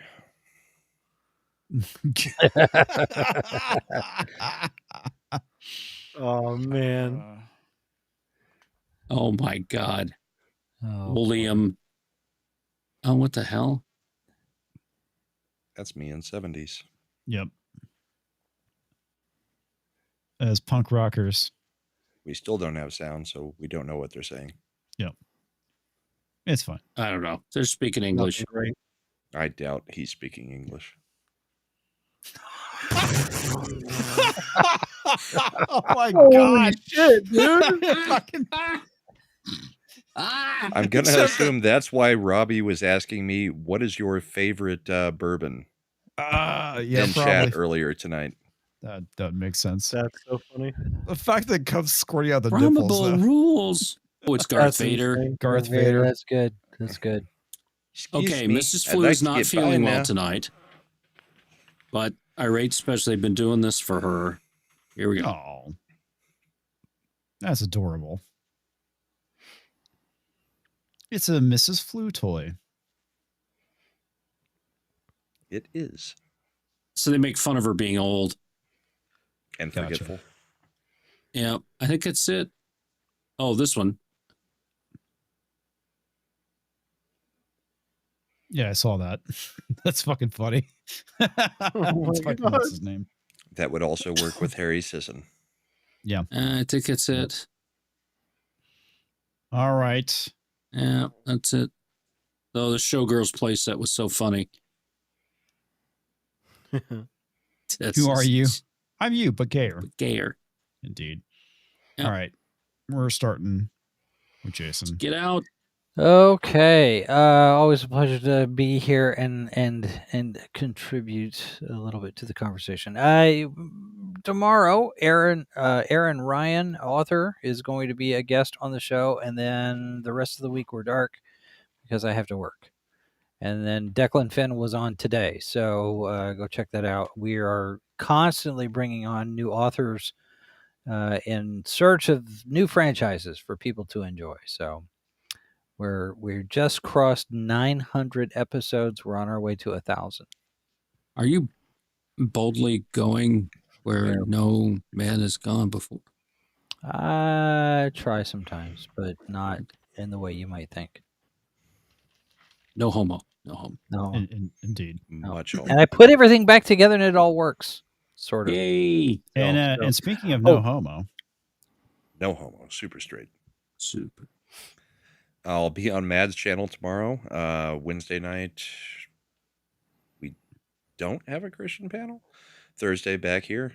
Friday, Ascent and Art. Saturday, we've got Bourbon and Boarding on my channel. And Sunday, we've got the Bullpen.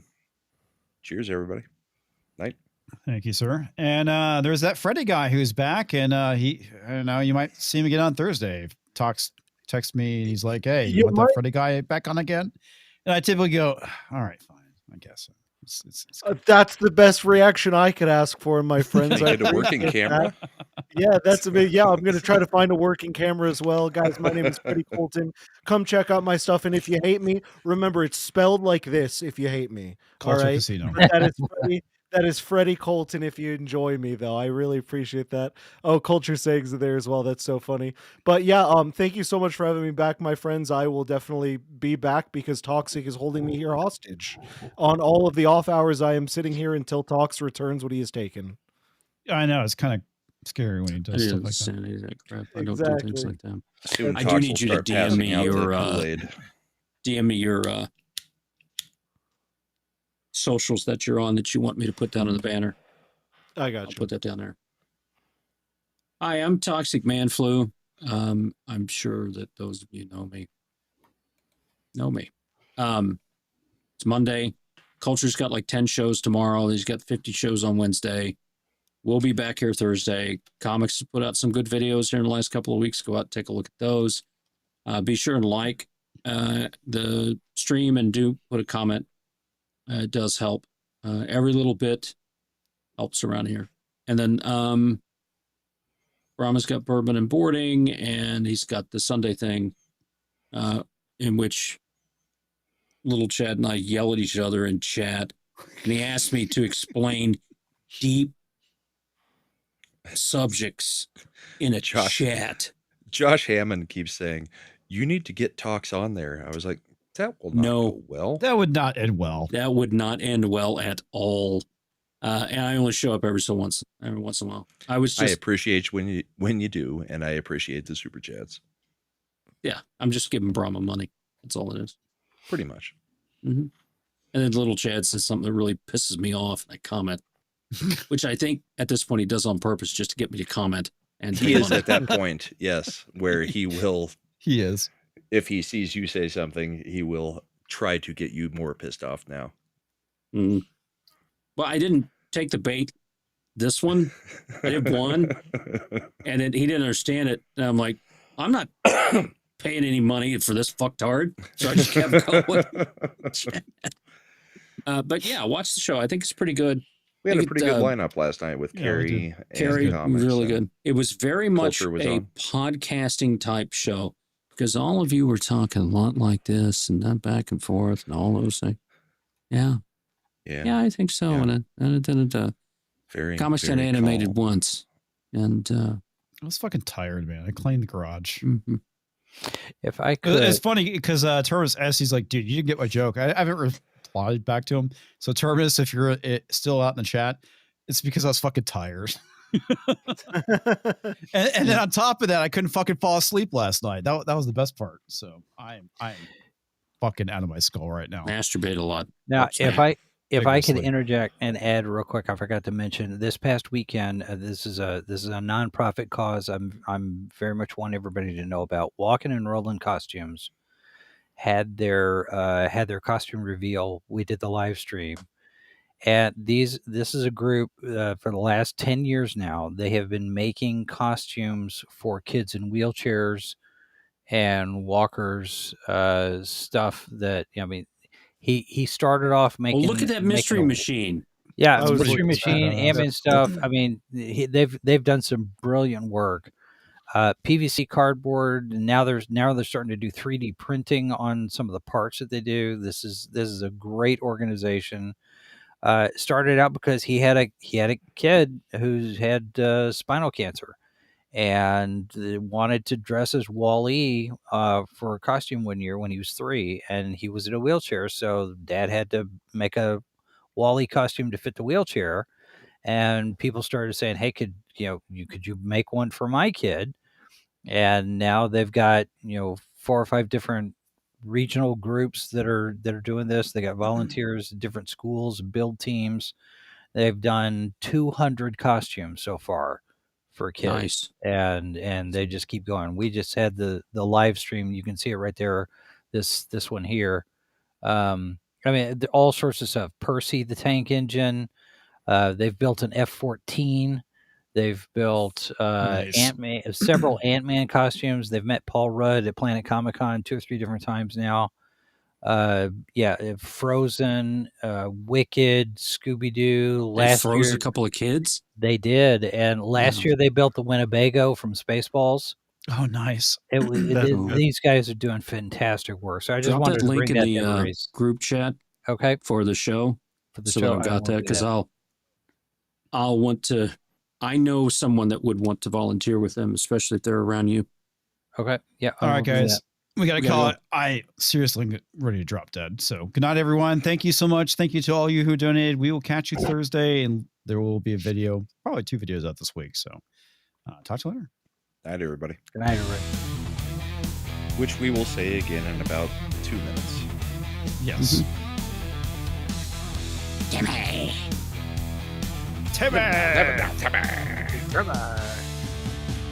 Yes, Terminus is very easy. Comics Division is stupid. Yeah, that too.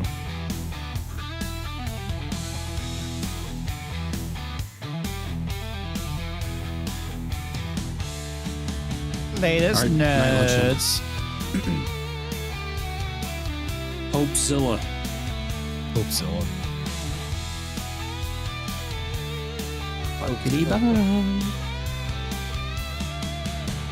Good night, Randall. No, that's Freddy. That's not young Stephen Hawking. Damn it. Hey, Tina. We need to pick a movie First too. thing for is you called next me a Tuesday. British guy. Mohalo Tabak. Yeah, we do need to do a new movie. I thought we had talked about one.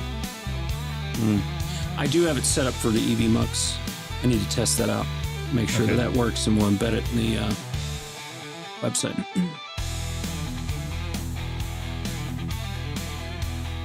Don't encourage him, Terminus. I have 2 levels of clown horn. When comics is really doing bad with the super chats, I have the slow one. I have the fast one when he's doing okay. There you go. I don't think I butchered them too badly tonight. Oh, you did pretty well. I think good I to see read better Corey. when I'm fucking exhausted. Snoop Doggy Dope. Night, everybody.